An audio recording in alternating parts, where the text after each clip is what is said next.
Good evening, everyone. It's Sal, Stretford Post. How you're doing? And welcome to the live watch along, the semi-final, guys, of the Europa League between Aston Villa and Nottingham Forest, guys. 1-0 to Aston Villa on aggregate, guys. Is finally balanced. A big game, massive game. Two of the biggest games in these clubs' history for like 40 years. Of course, Aston Villa have won one Champions League. Nottingham Forest won two. It's probably a bigger game. It's probably a bigger game than that Arsenal game, the other night. It is, actually, because there's more Champions Leagues on that pitch. However, that was 40 odd years ago, right? So this is generally the biggest game in this two clubs' recent history. And 1-0 to Nottingham Forest on aggregate. It's going to be an absolute, I say, 50-50 encounter here between two Premier League teams. Nottingham Forest, they're fighting relegation. Aston Villa, they're in the Champions League. They look like they're going to qualify for Champions League again. But you never underestimate the underdogs, do you? You don't underestimate the underdogs. Let me just go into the lineups, guys. Let me just, if you don't mind, I'm going to get into the lineups and stuff like that for you guys. Let me just bring this up. Absolutely. So firstly, let's look at Aston Villa, the home side's lineup, of course, guys. Let's have a look how they're looking today, of course, guys. They've got Martinez in goal. They're playing a 4-2-3-1. They've got Cash, Konza, Torres, Digne, Tillmans, and Lindelof, guys. Interestingly, Lindelof. Now, I spoke about this the other day about Victor Lindelof. Used to play as a midfielder when he was playing for Benfica before we signed him. And Man United played him as a centre-back. And I remember the majority of the Man United fans were saying, oh, he could play the midfield. Why don't we play Lindelof as the midfielder? Blah, blah, blah. Well, he's playing for midfield today with Aston Villa. The three up front are McGinn, Rodgers, and Buendia. Watkins is up front. As to Nottingham Forest, guys, Nottingham Forest are Ortega is in goal, Williams, Milenkovic, Morato, and Aina. They've got Hutchinson, Dominguez, Anderson, and McCarthy. McCarthy sounds more exotic, doesn't it? McAtee. Wood and Jesus is up front. A traditional 4-4-2 for Nottingham Forest here. You don't see it much these days, but guys, can I just say something? I am starting to see more of the 4-4-2. I'm seeing it more potently over the last few weeks. Maybe people are starting to edge closer to the 4-4-2, because there was a while when we wouldn't see any team playing the 4-4-2 anymore. And I've seen it a couple of times. Sort of Simeone. I've seen it now. Yeah, look, you never know, guys. Maybe the 4-4-2 is making a comeback after all. Of course, guys, absolutely. We just say good morning, good evening, good night to Ephraim. What's going on, my friend? Hope you're doing well. Big up Danny B. Big up Rajat Legend. What's going on, brother? Hope you're doing well. Big up Marcus. Big up, brother. Big up. It's good to see you. Good to see everyone in the chat. Another lovely little decoration from the Aston Villa fans. Guys, looking good. Crowd is up for it. Looks like a very, very good atmosphere, guys. 1-0 to Nottingham Forest on aggregate, of course. So it is finally poised, guys. There's no away goal, as we know. No away goal now, so don't worry about that. My prediction, guys. What are your predictions? My prediction for this game, I'm going for a... You know what, guys? I'm actually going for a 2-1 win for Villa, and I think it's going to go to extra time. I don't want it to go to extra time, to be honest, but I think it's going to go. I'm going for a 2-1 win, and it's going to go to extra time for me, in my opinion. I think that's what's going to happen, guys. Guys, absolutely. Yeah.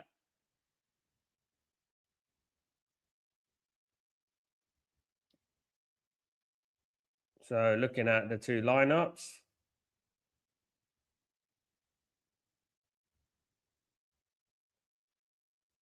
The Nottingham Forest manager has done very well recently, hasn't he? He's done very well for Nottingham Forest, done fantastically well.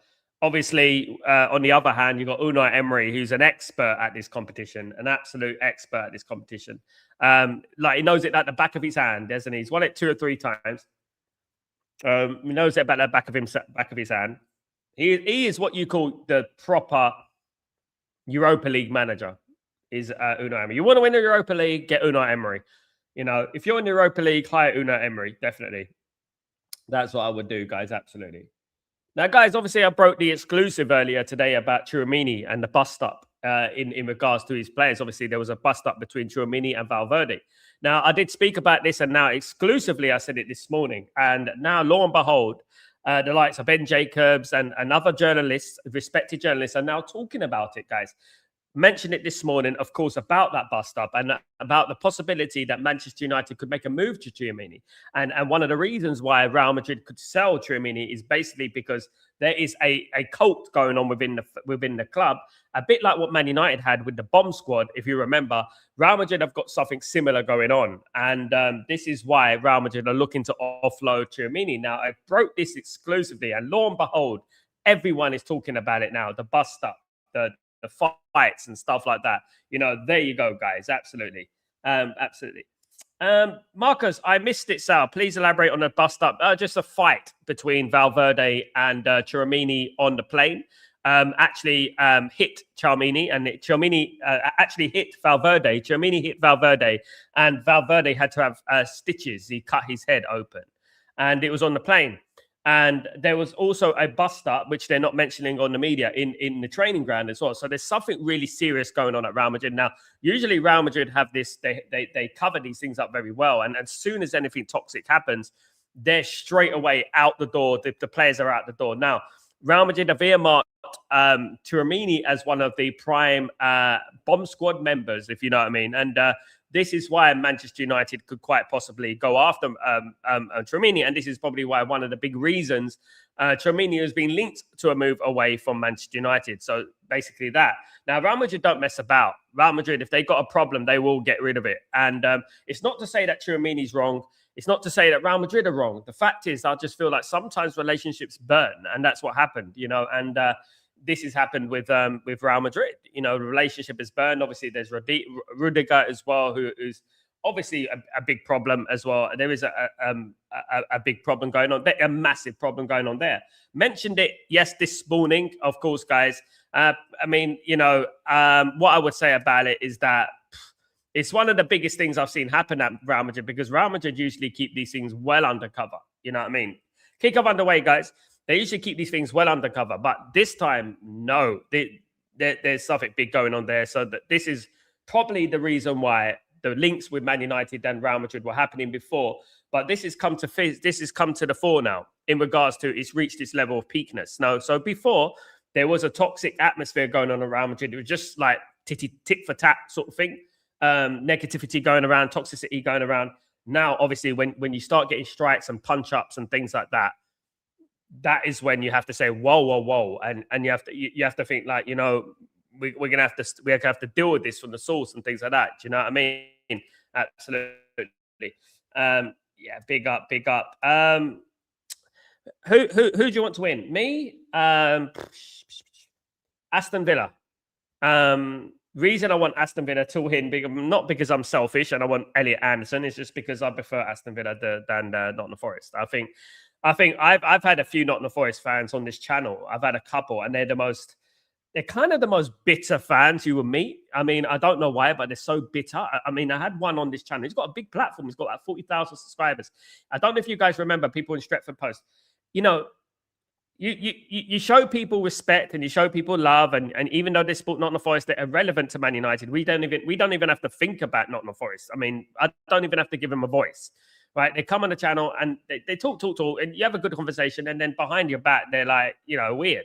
So yeah, I find, and I've had a couple like that. Obviously, you got Wolfie as well, who's not very liked, he's not very popular as well, and there's a couple there that are really strange. So I would like Aston Villa to get through. Actually, yes. I'm not a big fan, obviously, of Aston Villa. Not my favourite team in the world, but yeah, there's reasons to the madness, of course. Big up, Jay. What's going on, my friend? Hope you're doing well. That's how you're doing. We are for a good match tonight. It's a very fine, poised match. I'm glad that the away goal thing has been abolished. I don't know about you guys. I don't know. I mean, it depends, because I know that Man United have been knocked out by the away goal a few times, So I'm kind of mixed, but I think I'm glad the away goal thing has been abolished. However, you do get more extra time now, don't you?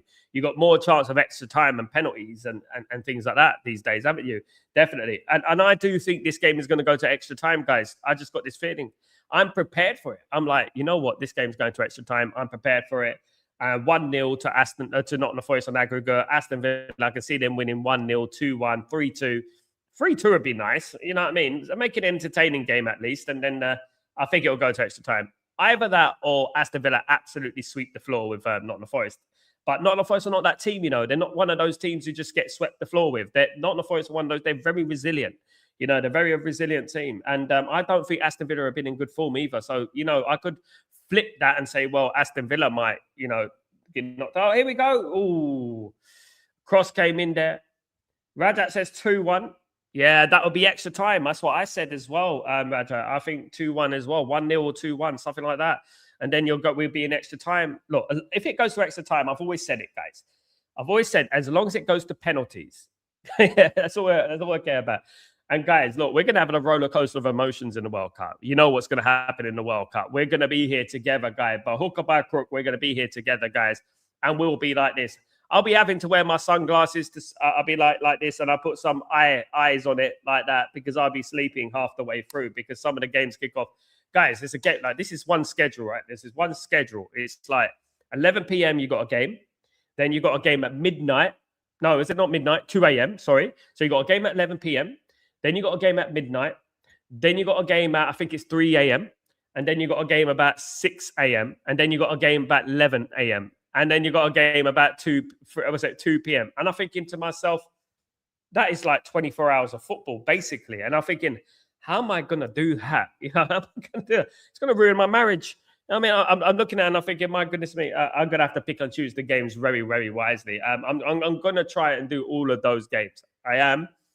That's why I'm here. That's what I've got to do, guys, because you never know. It'd be good to see some of these teams, the Jordans of this world. You know what I mean? Absolutely. Yeah. It'd be good to see some of those teams. Jay, let's be on Anderson Scout Watch. Absolutely. Been on him all season, mate. I know what to expect for Elliot Anderson. I know he's a great player. I've been on Mr. Anderson all season. I want him at Man United. I've made up my mind in regards to Elliot Anderson. I think he's a fabulous player. I think he's a player that will improve Man United.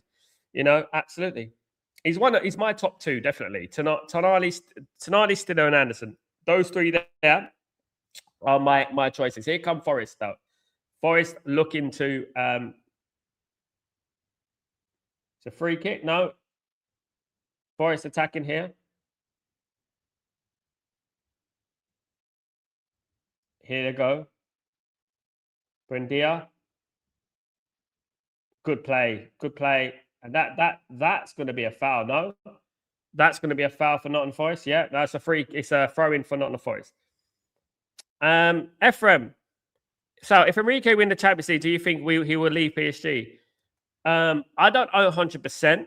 I know that he's achieved everything. If he wins the Champions League at PSG, he's achieved everything he has to achieve. I don't think there's anything else he has to achieve at PSG unless he wants to win another Champions League. He's already made history there. So my opinion in regards to, even if he left today, he's already made history at PSG as their greatest ever manager because they've never won anything, you know, before he, you know, in regards to European football before he came. So he's already a legend. So if he left now, he would be a legend. So if he wins the Champions League again, which I expect him to do and hope he does, guys, I think he should leave. And the reason is, like, some people tell me, like, why would he go to Man United? There's a simple reason he'll go to Man United. Number one, he knows exactly who Man United are. He played against Man United. He knows what Man United are. Number two, what better incentive than to take Manchester United back to the top of the tree? What better incentive than to be that guy after all the managers before him? Take Man United and bring them back to the promised land, bring them back to the top of the league, bring them into the Champions League and compete in the Champions League and maybe win the Champions League. You know, at the end of the day, we got to ask ourselves, what do we want? You know, what do we really want? Do we want to be successful or do we want to maintain? And that's what I'm talking about. You know, I think Carrick will maintain. I think he'll probably do a good job at Man United. He'll probably get Man United into the Champions League next season. Do I think he will be the guy to challenge at the top of the league? I don't know. I have my reservations. Do you know what I mean? So for me, I know that Luis Enrique will. I know that Luis Enrique will take us to another level. I think Luis Enrique is the new kid on the block. I think he's the guy, the new Pep Guardiola. He's the one. And Cristiano Ronaldo was talking about it before we hired Eric Ten Hag. And Cristiano Ronaldo said we should get Luis Enrique, and we ended up getting Eric Ten Hag. And we should have listened to Cristiano. Cristiano knows best. If Cristiano says anything, listen to him. He knows what he's saying. So at the end of the day, we should have got Luis Enrique. Then obviously Luis Enrique was managing Lazio, if I'm not wrong. And it was obviously when you go to a team like Lazio, right? You get you brushed under the carpet a little bit because Lazio, they're not one of those teams, right? Who challenge. They never have been. Even when Lazio are at their best, they got to a UEFA Cup final and things like that. That's about their level. Do you know what I mean? But they never really, especially in recent years, 10, 15 years, gone up to a level. So he left there and he's done well since. Now, the thing about Luis Enrique, he has fouled elsewhere, right? And that's a key for me. That's actually a key in his favor for me because failing is one thing, right? But failing and not bouncing back is bad, is worse. But he's failed and learned and bounced back and won. Here come Nottingham Forest. Whoa, very, very close. Great shot there. It just needed a little bit more bend on that. You know what I mean? Oh, my goodness me. Bust up, mate. Rajat spoke about it earlier. I spoke about it this morning in depth on Stretford Post this morning and Breaking Dawn, of course, exclusively on Stretford Post, by the way, guys. Before the man, then we're talking about it, of course. But yeah, look, there's a bust up on a plane. Valverde cut his head open and whatnot. And not good, bruv. It's not good for Real Madrid. And it's strange for Real Madrid. Because usually they don't do these things. They're so well run usually that these things don't happen at their football club. Jay, who won the first leg of the other teams tonight? Nottingham Forest, 1-0 in aggregate, my friend. Rajat, Nottingham have already won the game. That game 1-0. Yeah, 1-0 they won the game. So it's 1-0 in aggregate. So basically, if this is a 1-0 win or a 2-1 win or a 3-2 win, Aston Villa, it's going to extra time. So basically that.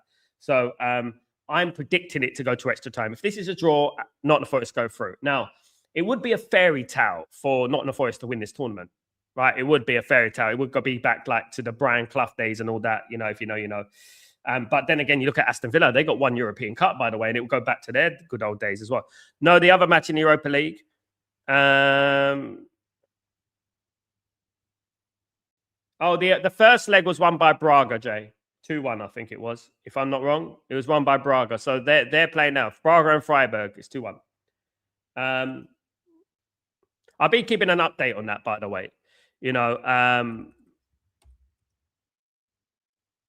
I will be keeping an update on that game. It's still 0-0 in that game. It was won late on by Braga last game. Last game was won late on by Braga. Yeah. So that game is 2-1 on aggregate. But we'll be keeping up to date with it, of course. Rajat, what other game? The other game, the other semi-final, Rajat. The other semi-final. It's 2-1. Braga 2-1. Big up, Ryan. What's going on? Do you think Germany prices will drop by the chaos of Madrid? Yes. And the thing is, this is exactly what I'm saying. Oh, it's a good save. It was Torres with the header. Pau Torres, the header. That was a magnificent save from Ortega. Oh, what a save that was. Great save. He's done well, this goalkeeper, to be honest with you. Look, guys, people were laughing at me when I said Tchouaméni's going to go to Man United. And I was saying there was obviously a reason behind why Tchouaméni would go to Man United. There's obviously a reason behind it. Lo and behold, the truth always comes out in the end. And here we are. We're talking about it. Do I think his price would drop? Yeah, I did. And I mentioned this on Stretford Post before we knew about the bust up. I said that he's going to go for about 50 million. It's going to be a price drop, right? And obviously, I was told it's going to be 50 million. And I was like, wow, is it going to be 50 million for Tchouaméni? That's cheap, isn't it? That's really cheap. And then they go, yeah. And we're not too sure about the details, but something's gone on at Real Madrid. So I didn't say anything. But now, obviously, you can't really get away from what has happened. Chance cleared away by none of it. You can't get away with what has happened. And, I heard it early this morning, guys. Lo and behold, after that, you can check on guys. I was talking about it this morning before the Ben Jacobs and all that were talking. Ben Jacobs is a friend of the show, by the way. I mentioned it. And it did happen, guys. It did happen, at the end of the day. Marky Mark, the member. Marky Mark, such a sad thing that Mark, how did you manage to fix it then? Thank you so much, Marky Mark, for being a coveted member. You're a legend, mate. I really appreciate you. Thank you. Really appreciate it. Yeah, some people are having problems with the memberships, I believe. So YouTube does its thing. YouTube does its funny thing sometimes. But yeah, big up, Marky Mark, legend. Samuel, some Real Madrid fans believe Kylian Mbappe is a problem at Real Madrid. We could have told them that before they signed him, Sam. Yeah. It's not. The thing is, when Kylian Mbappe was at Real Madrid, was at PSG, he actually had a say in internal matters at the football club. He had too much power. And I think this affected Real Madrid, affected PSG. And this is one of the big reasons why Real Madrid couldn't progress, because they got this big voice in the club. And this is what Luis Enrique, to his credit, got rid of. You know what I mean? This is what we're talking about. Luis Enrique got rid of this toxic thing. And everyone was saying, why are you selling Messi? Why are you selling Mbappe? Oh, you're going to struggle now. Da, da, da. Lo and behold, look at what they're doing now. You see? You know, it's not all of it. Like, and I guarantee you there would be people at PSG at the time who were saying, we can't sell Mbappe. We can't sell Mbappe. He's our main player and stuff like that. And lo and behold, look, it's not all about the Galacticos players. It's about building a team, people on the same page, you know. Now, there is this bomb squad at Real Madrid. There's a bomb squad at Real Madrid that, you know, we had at Manchester United. But this one seems like, wow. Because in this one, you got Rudiger, you got Tchouaméni, you got Camavinga, you got Mbappe, you got these players. I'm not saying that's the bomb squad, but you got players there on massive amounts of money, powerful players with big egos, right? Now, there was like word that, you know, the manager was slapped or something like that. So the manager got slapped or something like that. That's crazy when you're thinking about it, isn't it? That's crazy. The fact that the manager got slapped, that's mad, you know, unbelievable. Ephraim, Sal, who will be your first choice midfield signing? Anderson, mate, as usual, Ephraim. Everyone knows what my feelings about that are. Areola has rejected Chelsea for Crystal Palace. It's not confirmed. I don't think he will reject Chelsea. That's not confirmed. No. Nothing is going on. Areola deserves better than Crystal Palace. To be honest with you, Areola deserves better than Crystal Palace. That's just a rumor. All right, that's just a rumor. That's not confirmed. Sam, hopefully Dominic Calvert-Lewin scores a hat-trick against Tottenham Hotspur on Monday. Dominic Calvert-Lewin won't score 3 goals in the whole month, let alone tomorrow. He's so bloody useless. Marky Mark, afternoon, my brother. How are you? Good to see you. I don't mind Tchouaméni, but no more player power, please. Glazes out in his out. It's true, Marky Mark. You got a point, and we have to be wary of this. It's absolute 100%. What I would like to say, right? I said it this morning about the whole situation. I said about when I was at work, and I worked at a place for nearly 10 years, right? And me and this guy was my best friend. Unai Emery's getting a yellow card here. So so basically, I worked with this guy for 10 years. We were good friends, and me and him, funny enough, we used to go to football together. He came to Old Trafford. He's an Arsenal fan. He used to tell me, Sal, could you get me some tickets for the Arsenal game in the Arsenal end at Old Trafford? And I used to do that. And I was a season ticket at Man United. So I used to stand in the away end sometimes with him.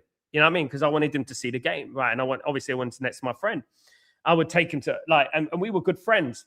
And then after a time, after something happened and the relationship burnt down, you know, and sometimes relationships burn down, even though you're at work and stuff, relationships burn down. Doesn't mean I'm wrong, doesn't mean he's wrong. It's just that sometimes relationships burn. So I would like to analyze that situation a little bit better. But one thing's for certain, once it gets on the realms of physical abuse, physicality and things like that, I've heard things about managers being slapped and things like that. That's nah. Man United are not that football club, man. Nah, like that is like way above what, you know, should be happening at a massive club like Real Madrid and what has happened there. Let's be honest, guys. We have to be real, you know, and we have to analyze this critically. I know it's exciting. Yeah, let's get Tchouaméni. Fantastic. Yeah, great. Brilliant signing. However, we do have to look at this in a way that is mature, and we have to look at it in a way that, you know what, is this a long-term problem with Tchouaméni, or was he provoked? Because we don't know what happened, guys, do we? You know, this is the thing. Like, Tchouaméni could have sworn at his mother. You know what I mean? These are the things that happen, you know, and human nature, you know, pride and things like that, you know. Already, when you're a football club like Real Madrid and you're underachieving like they are this season, especially like what they've done in the last 10 years, you know, the pressure's already going to be on Real Madrid, isn't it? The pressure's going to be on the players. There's obviously going to be some blame games going on and stuff like that. You know, yellow card for Morata. There's obviously going to be some blame games going on and stuff like that. You know, so yeah. But I would look into that situation more attentively and see what really happened and you know, understand what's going on. Obviously, Real Madrid would be looking at selling him now. You can't come back from that, guys. I can't come back from that. The most I've seen, right, in my lifetime, I've seen, obviously, do you remember a player called Ayol Bergovic? Do you remember Ayol Bergovic? Ayol Bergovic was an Israeli international who played for West Ham. And John Hartson kicked him in the chin in training, if you remember that. After that, you can't come back from that. I mean, you can have arguments between each other. I guarantee you arguments happen at Man United all the time. I guarantee you. But when it gets into the realms of this, like physical abuse, guys, by the sounds of it, he hurt Valverde, you know, badly. That's when it gets to a point, well, this can ruin the legacy of the football club if we don't move on from it. You know, if we don't sort this out now by the source. Ryan, I don't want Mbappe to United. He will cause a lot of power. I don't want him. He's too expensive as well. Don't rate him as highly as people rate him. I think he's a little bit overrated, in my opinion. No, and he's not coming to Man United, Mbappe, so forget about it. Absolutely. Breen, what's going on? Any updates on Tonali to my Italian brothers? Big up, Breen. How you doing, my friend? How you working late so hard? Keep up the date comings and goings up to date. Big up, my friend. It's good to see you, Brino. And I'm working very late. I've been doing a lot of lates, guys. Obviously, I'm 3 hours ahead of the UK as well in regards to these. So yeah, smash a like, guys, for that. Smash a like. It's a free kick to Aston Villa in a dangerous position, about 25 yards out, guys. This is when you get to the nitty-gritty of the tournaments, isn't it? This is when you get to the end of the season and you get to the games that actually mean something now. So obviously, I'm covering all the games, and that's going to lead me up into the World Cup as well. So the World Cup will be coming, and then that will be leading me into the World Cup and stuff like that. So yeah, looking forward to it. Thank you, everyone who joined me on the Don Hussam's channel earlier on. Really appreciate you all.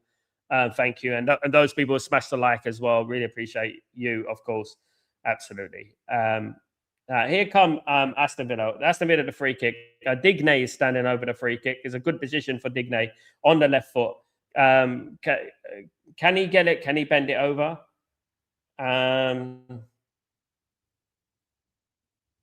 That's a Beckham range if there ever was one. Definitely. That was definitely a Beckham range there. Digne's going to, it's going to be him again. Oh, it's deflected. Such an anticlimax, guys. Can these players take free kicks? It was Ben Dia who took the free kick. It was Ben Dia who took the free kick, and it deflected. It was a poor free kick, to be fair. Yeah, had contact YouTube, but all good now. Always great to be a part of this amazing group. Thank you so much, Marky Mark. You're a legend, man. I really appreciate you. You know, I really appreciate you as a person, as a human being. You're a great person, mate. Thank you so much, and thank you everyone who supports the channel. You know, absolutely. Because look, guys, we're growing day by day as a community. We're growing day by day. You know, and we're not where we want to be yet. I want to be up there. I want to be on the 100,000 marks and things like that. We will get there, hopefully, God willing. And yeah, we go from strength to strength. But thank you, everyone who supports the channel. Really appreciate it. Absolutely. Sam, Lionel Messi has struggled since leaving Barca because he doesn't have the players like Iniesta and Xavi. Lionel Messi is nowhere near Cristiano Ronaldo level. And the only reason he's at Cristiano Ronaldo level is because he does a certain thing with a wall. And if you know, you know. Guys, absolutely. Rajat. I'm sorry I broke my phone. So if there's stuff that don't make sense, that's why it gets mistyped. No problem, Raja. Absolutely. Good to see you, mate. Good to see you in the house, mate. Good to see you. Marcus. So I think some creators watch your show low-key and talk about later on their platforms like they got Original Scoop. They are probably watching it right now. So subscribe and give a like, bastards. Thank you so much, Marky. It's all right, you know, because... You know, it's there. You know, it's there at the end of the day. You know, let me just tell you something, and I want you to know something. I know people at the football club, right? I know certain people who are very close with certain people, right? I'm high up, and the reason is I was in the music industry for 20 years, and I met some very important people, right? Footballers used to come to my parties when I was doing music, right, in central London or whether it's Madrid, central London, Tokyo.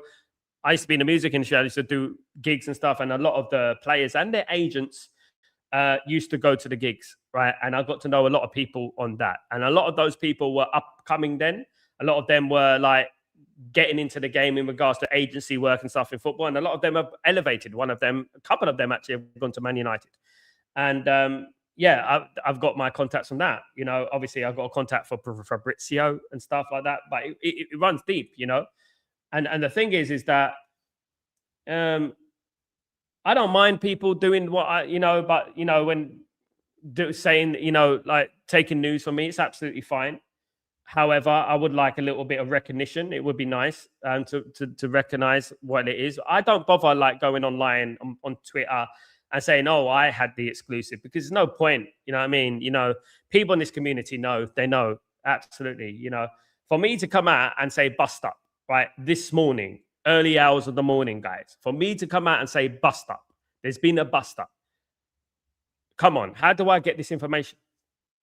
Right, and lo and behold, like, you know, there's you know, Ben Jacobs, United Stand, this, that, Saeed TV, this, that, and talking about it, right, and saying that there's been a bust up. Oh my goodness me! I think I just pulled this out of my backside and said, look, there's been a bust up, and I would get exposed if I did that, wouldn't it? And this is the thing, and I'm thankful for everyone who recognized it though, because you know, because I'm a relative small channel. I'm not a big channel, not a massive channel like some are. Do you know what I mean? Because I haven't. If I came out and I took advantage of the market back when them guys did, I would have 150,000 subscribers, 200,000 subscribers. But unfortunately, back then I was working in the music industry, so you know what I mean. I was doing other things. You know what I mean. At the end of the day, that's actually how I got the contacts and stuff. So if you want to know about transfers, this is the place to be. You know what I mean? This is the place to be, respectfully. And I will get the transfers. I'll get the scoop. And I will tell guys who's going to be on Man United transfer list, who's not on Man United transfer list. Like everyone says, Sal, stop lying. No. There's not been one player I've ever mentioned that isn't linked to Man United that I've made up. You know, I don't have time for that. And these kind of things are good because this bust up is it proves to you. Straight at the goalkeeper header. Watkins has been hit. Yeah, Watkins head injury here. Head injury. Another head injury for in the game involving Nottingham Forest. Of course, there was that massive, that horrible injury for Morgan Gibbs White, wasn't it? And Derry of Chelsea. Yeah. Yeah, look, so this is what I was saying, you know, it's disappointing that people don't give me the recognition. It's disappointing that people don't mention it. You know, that's how I got the scoop from Stretford Post because they don't feel like they have to do that. You know what I mean? You know, people know, and that's it. You know, and I will mention it again and again and again if they want me to prove it. You know, but there's a reason, guys, that you know.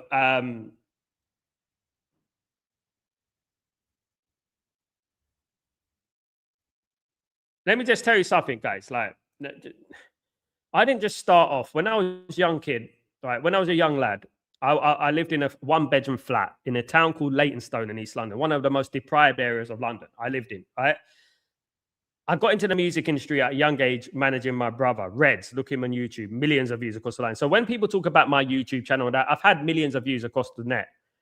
I was around before YouTube came. I used to go out giving my CD to people in the street, selling it, our CD. And before YouTube made it all easy to do, right? This is the thing.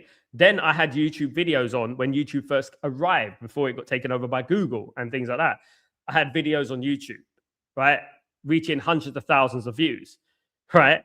So when people tell me about, oh, you haven't got any followers, oh, you've only got 20 online, or you only got this and that, it does make me giggle because at the end of the day, I actually built channels. I've actually built a number of channels. One of those channels had 3.6 million subscribers, which I sold, right, many years ago before Google came in and stuff like that. So at the end of the day, look, yeah, it's crazy. It's crazy the way this whole world works, you know. It's a dog world, but this is why I'm always humble, and I always think, okay, whatever, good for you and stuff like that.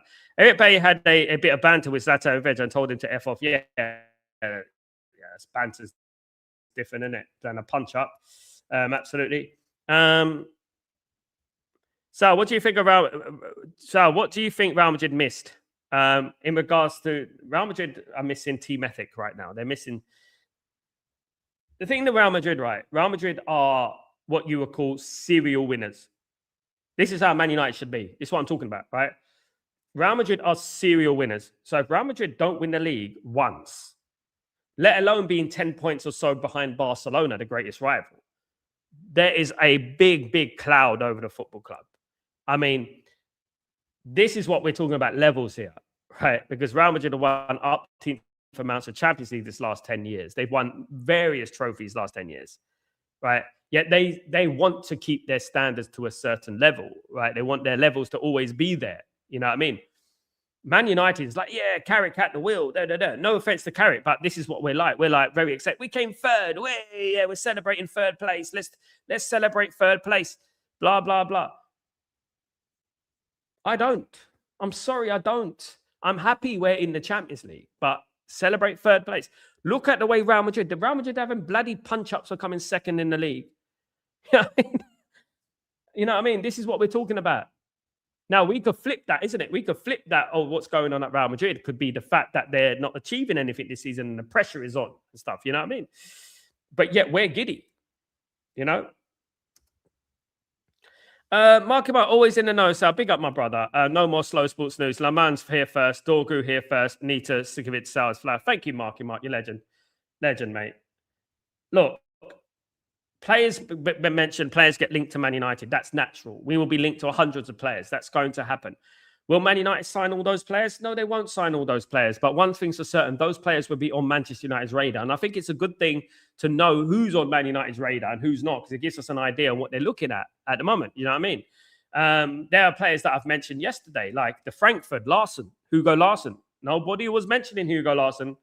You know what I mean? And now I've seen a couple of people saying Hugo Larsson and stuff like that, right?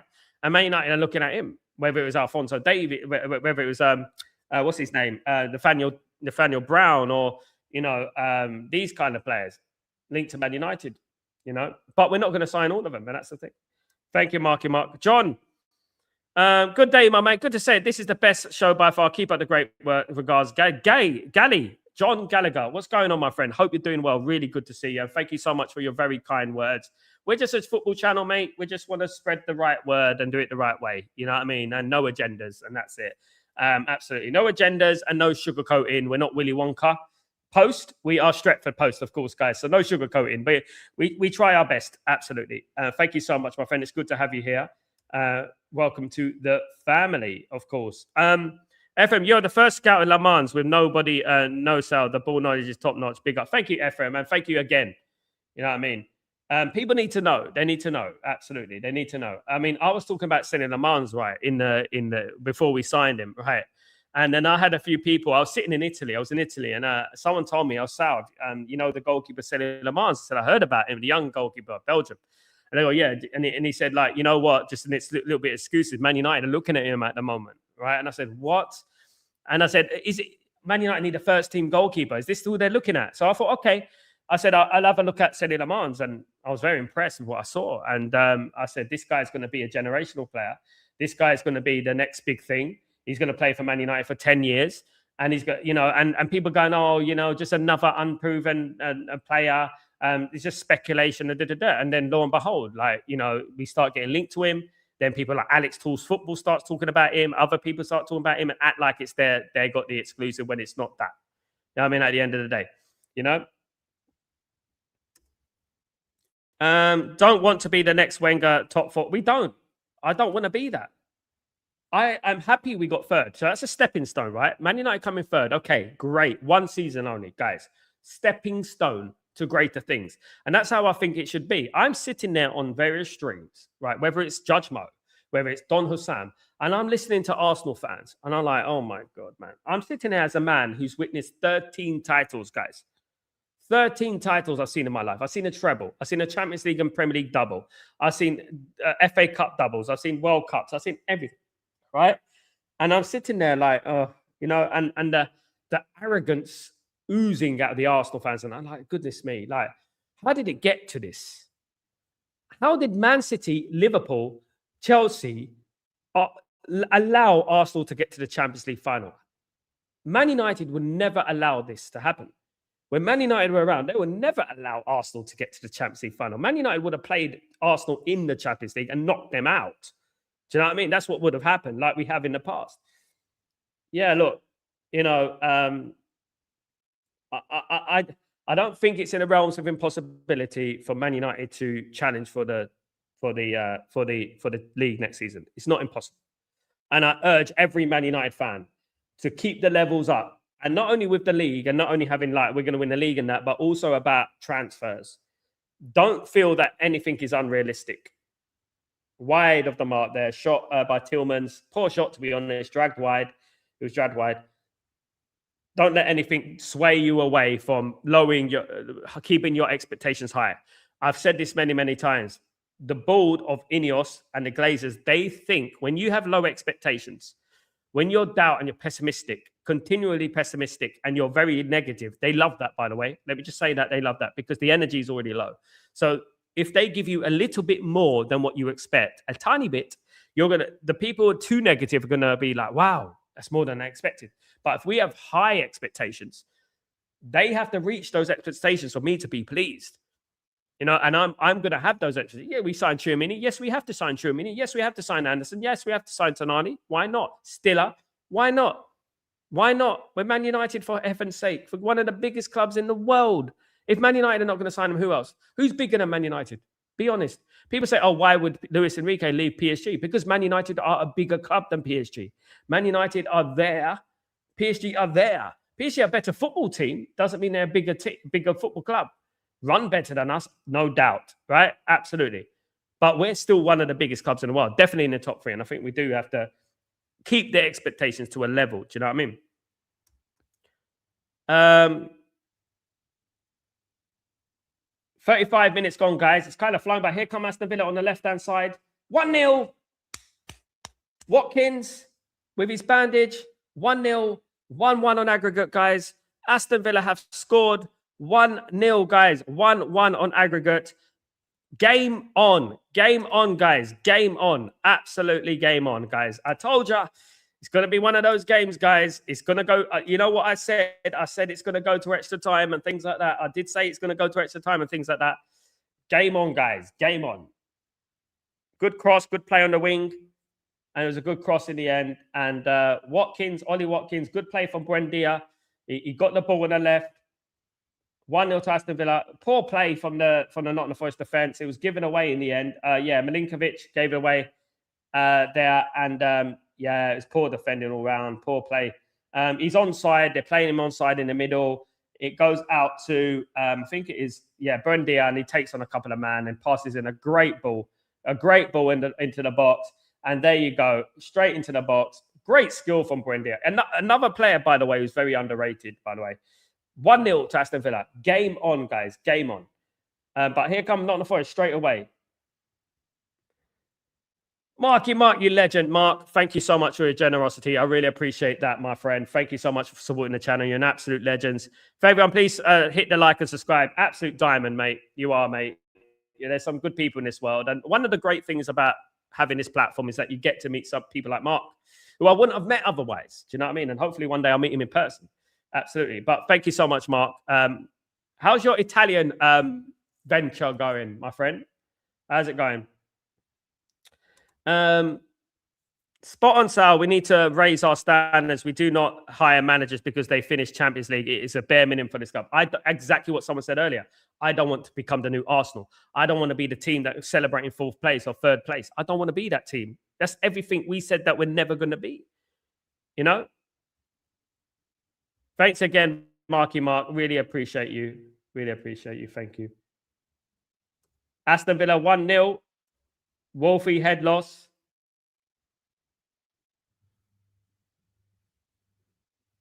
Wolfie's a Donald Trump fan, by the way. Yeah, I think I don't know that. Marcus, great work by the winger. Big up. Danny, game on, Sal. Big up, Danny B. Game on. This game's going to be tight, guys. It's going to be very tight. It's a great goal. It's a great goal. Yeah, he supports him, mate. He thinks that, you know, those bot accounts on my Twitter, You think I don't know about those things? Oh, yes, I know. Oh, wow.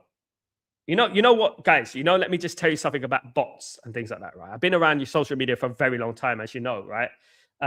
Bots, for example, if someone writes something randomly on your Twitter, and you look at their followers, right? Just look at their followers. Now, it's not 100%, but I'll look at their followers and I'm thinking, right, who are they following that I know, right? So that's the first thing I'll do. And if they're following nobody I know, right? And then there's one person I know, one of the first people they started following, only following about 30. They only got about 30, 40 followers. And there's that one person who's following me. I'm like, that's you, bruv. That's you. You are, you know what? Own what you mean what you own. Just own it. I don't have time to do these things. Just like if you support him, that's you. I disagree. I disagree 100% wholeheartedly. But you know what I mean? That's why I'm a bit skeptical about Forest fans. I've had one on this channel. I don't know whether they've been bumped on the head or had too much failure. But I've had a couple on this channel that have been right wrong uns. They've been right. I'll be honest with you, guys. They've been prats, to be honest with you. I'm not going to paint Nottingham Forest with the same brush. Of course, I'm not. Brian Clough is a legend and stuff like that. But some of them, I'm like, weird, Rajat. MU have already got top 2 with Jose Mourinho and Ole, not to discount Carrick, but top 3 minimum achievement. Guys, when Michael Carrick's got a 71% win record, right? This is what's being thrown at us right now, right? Okay, but this is up until this point. He's got a 71 win. I'd like to see that in a year, right? However, after 19 games, Ole Gunnar Solskjaer had a 74% win rate before he got the contract at Man United. Then it went, as we know, it dipped south, didn't it? So Ole Gunnar Solskjaer, after 19 games, had a 74% win rate. That's top. That's top. Right at the top. That's top. Right? So he has a 3% better win rate around the same time as Carrick. Right? So as much as we all love and adore Michael Carrick, which we do, we also have to look at things critically. And we also have to analyze things maturely. I personally think that Michael Carrick will get us to a level, like, for example, Champions League. You get us to that Champions League level. I don't think Michael Carrick can take us to where I want to go. And I want to be champions of England. And I feel that Man United can be champions of England. I feel that this league is weak. I mean, there's some characteristics of a Carrick. What I worry about is Man United against a low block. We haven't had a manager that could negotiate the low block. We have always been able to beat Liverpool. We've always been able to beat Chelsea and Man City and Arsenal. No doubt. If we played every one of those teams every game this season, we'll win the league. There's not a problem with that. The problem is the West Hams, the Wolves, the Bournemouths, the Evertons, these teams, the Spurs, the Newcastle to an extent. These teams who we struggle against. And I haven't seen a manager that can negotiate these games, the games where teams generally sit back and you have to come at us. Now you have to do something. You know what I mean? Now, I don't come on here and totally dismiss Michael Carrick. No. But I would say if it's between Michael Carrick and Luis Enrique, I'm getting Luis Enrique. He's the man. He's the man to take Man United forward. Do you know what I mean? Big up Danny B. I'm not sure no is going to be able to sustain the pressure. Villa is going to, Nottingham Forest is going to be able to sustain the pressure Villa is going to throw at them. I think Villa will win, definitely, this game. I've always felt that Villa will win this game. I had a feeling it'll be by 1 goal. I don't think it's going to be by many. I think it's going to be by 1 goal. And that will bring us into extra time. I've had this feeling for a while. I've always felt that this game is going to go to extra time. I've always felt that this is an extra time game. Do you know what I mean? Yeah, I've always felt that. Big up Ephraim. Big up my friend. How is everything so there? So everything so far is all right, mate. Of course, nothing is balanced. Nothing is certain, but everything's all right at the moment. You know, God willing, everything will be fine for the next foreseeable. You know, just say your prayers and that's it. What will be, will be. And at the moment, you know, what needs to happen is that certain people need to stay out of the way of this region and leave it alone, and stop destabilizing it and stuff like that. And that's what I would say about it, because I've lived here for 4 years now and I've had nothing go on. It's been lovely, peaceful. The only time it's not peaceful is when other people outside get involved. We all know who they are. You know what I mean?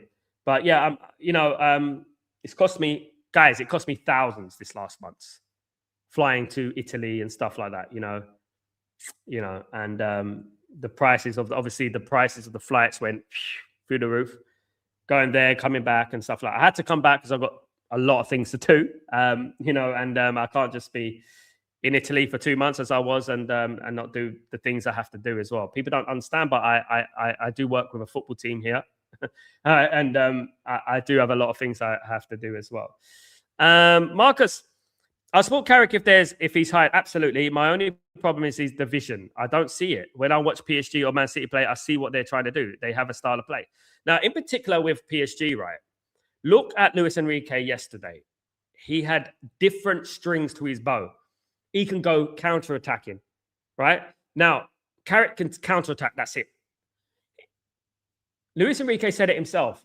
Most people won't even understand my tactics, right? This is the thing. He can go counter-attacking. He can dominate games.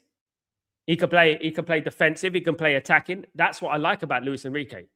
I like him because he can do so many different things. It's a bit like his personality. He's a good guy. He's a good man manager. He's ruthless. He's everything you want in a person and a manager. And this is what I'm talking about. Carrick for me is like, yeah, manage. That's it. He's not the sort of person who's going to get the ball out and start doing tactics and things like that. He's, come on, lads, let's go. So I don't mind Michael Carrick getting a job, but if Michael Carrick gets a job, I would urge Michael Carrick to get another assistant manager. I don't rate Steve Holland. I'm sorry, I don't think Steve Holland's that guy. I don't think he's that guy. I don't rate him. I think Steve Holland is a little bit basic, and that was proven. And I've heard that with Chelsea and other teams and stuff like that, Ancelotti. So if Holland is so good, why don't Ancelotti bring him back? And that's what I'm talking about. You know what I mean? And England had a golden generation, and what happened? You know what I mean? Went defensive. We are living off the United law. We never give up on a beat, but even Sir Alex had a style of play that I can recognize. Just my opinion. Marcus, you're right. We have a style of play, but our style of play is counter-attacking football. That's our style of play. People have to face reality of what it is. And who had counter-attacking football style? Who? Ole Gunnar Solskjaer. Now, with counter-attacking style, right, you can play that against Arsenal, against City, away at Paris Saint-Germain, and win with it, right? Great. But unfortunately, the majority of the season, you're not going to be playing Arsenal. You're not going to be playing Man City and Liverpool, majority of the season. You're going to be playing West Ham. You're going to be playing Wolves. You're going to be playing Bournemouth and Newcastle and Spurs. You're going to be playing these kind of teams at Crystal Palace and things who are going to sit back and say, we're not going forward, so you're getting no counter-attack. So no counter-attack comes, right? So you're going to have to break us down. And when you have to break teams down, that is when you need a tactician. That is when you need someone like a Luis Enrique who can swap the whole thing, the whole narrative, move him here, move him there, and complete the whole shape of the team changes, and suddenly going from a counter-attacking team to a forceful pressing team in a sixpence.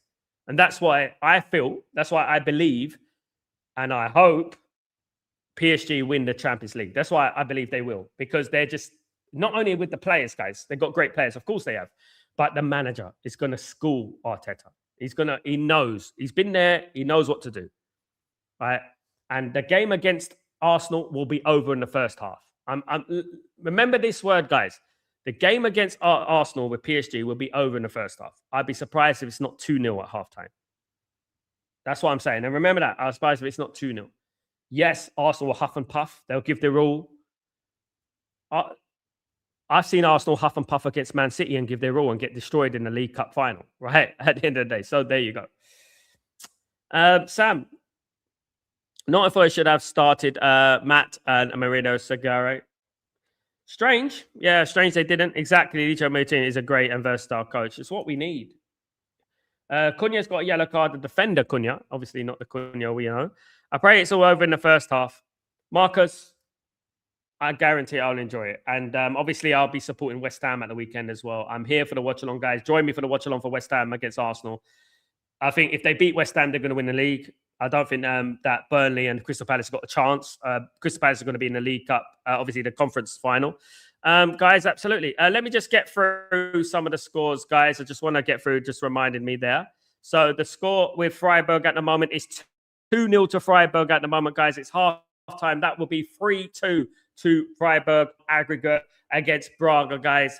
At the moment, it looks like Freiburg are going to the final of the Europa League, guys. They're going to the final of the Europa League, guys.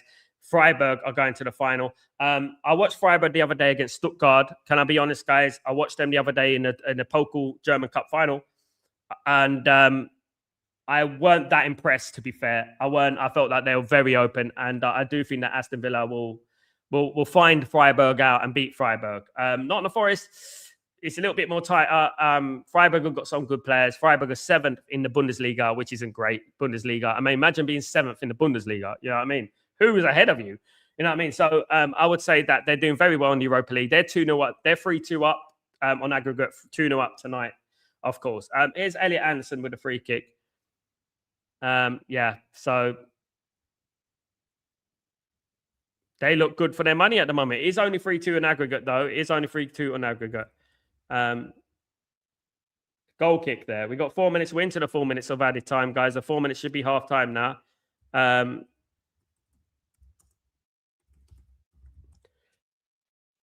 Right, it's half time, guys. It's 1-0 to Aston Villa. 1-0 to Aston Villa. Aston Villa are winning at the moment, and it is 1-1 on aggregate, guys. 1-1 on aggregate. 1-1 between Aston Villa and Nottingham Forest in this game, guys. Good game. Better than the Arsenal game the other night. I'll tell you that right now. This is a better game. Very competitive, guys. But 1-0 courtesy of Ollie Watkins' goal. All to play for. All to play for. I predicted this, guys. I said it. It's going to be one goal in it. It's going to be one goal in it. It's going to be between 2-1, 1-0, 2-1, 3-2. It's going to be like that. And I guarantee it's going to go to extra time.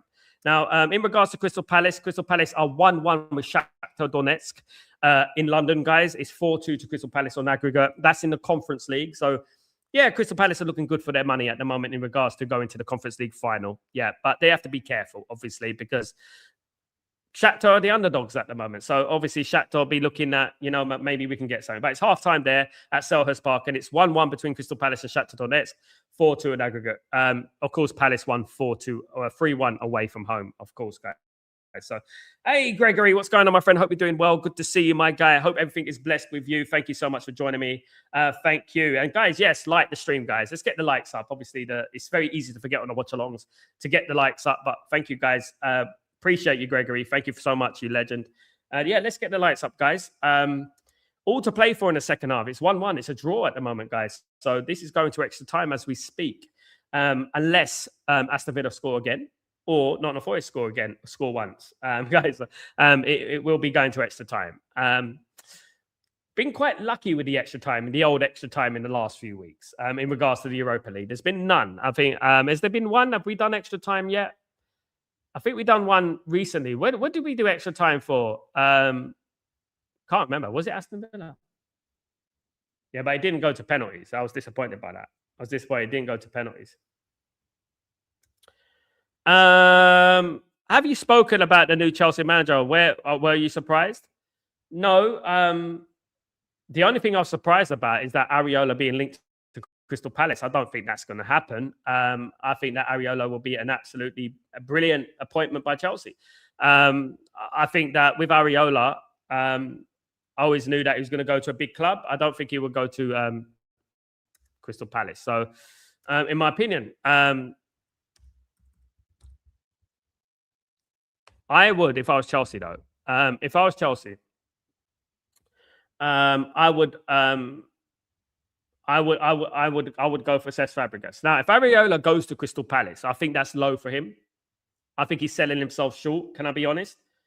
Now, there is reports that Areola's going to Crystal Palace, but for me, I think he's selling himself short. I really do. I think he can go for bigger than that. Absolutely.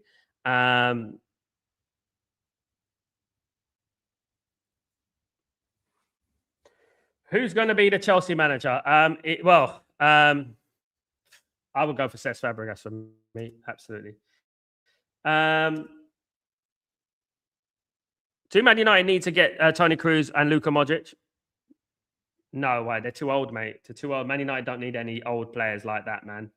Man United need to look forward, not backwards. No, we missed the boat with that one. Luka Modric is at AC Milan at the moment, not doing particularly well. Toni Kroos he's gone, mate. They're in retirement age, mate. I wouldn't do that. No, they're in retirement age. I wouldn't go for Toni Kroos and Luka Modric. Absolutely, as great as they have been over the years of players, they've been absolutely fantastic. But yeah, I think Man United need to look forward to what's the next big thing, in my opinion. If I be honest with you guys. Not looking back, looking forward, and looking at players that I've got a ceiling still. You know what I mean? If you know what I mean. Because at the end of the day, like, we should have signed Toni Kroos years ago, 10 years ago almost, isn't it? And Luka Modric is one. You see, the thing is, like, with players like Luka Modric, you know, this is what I'm talking about. Tottenham players.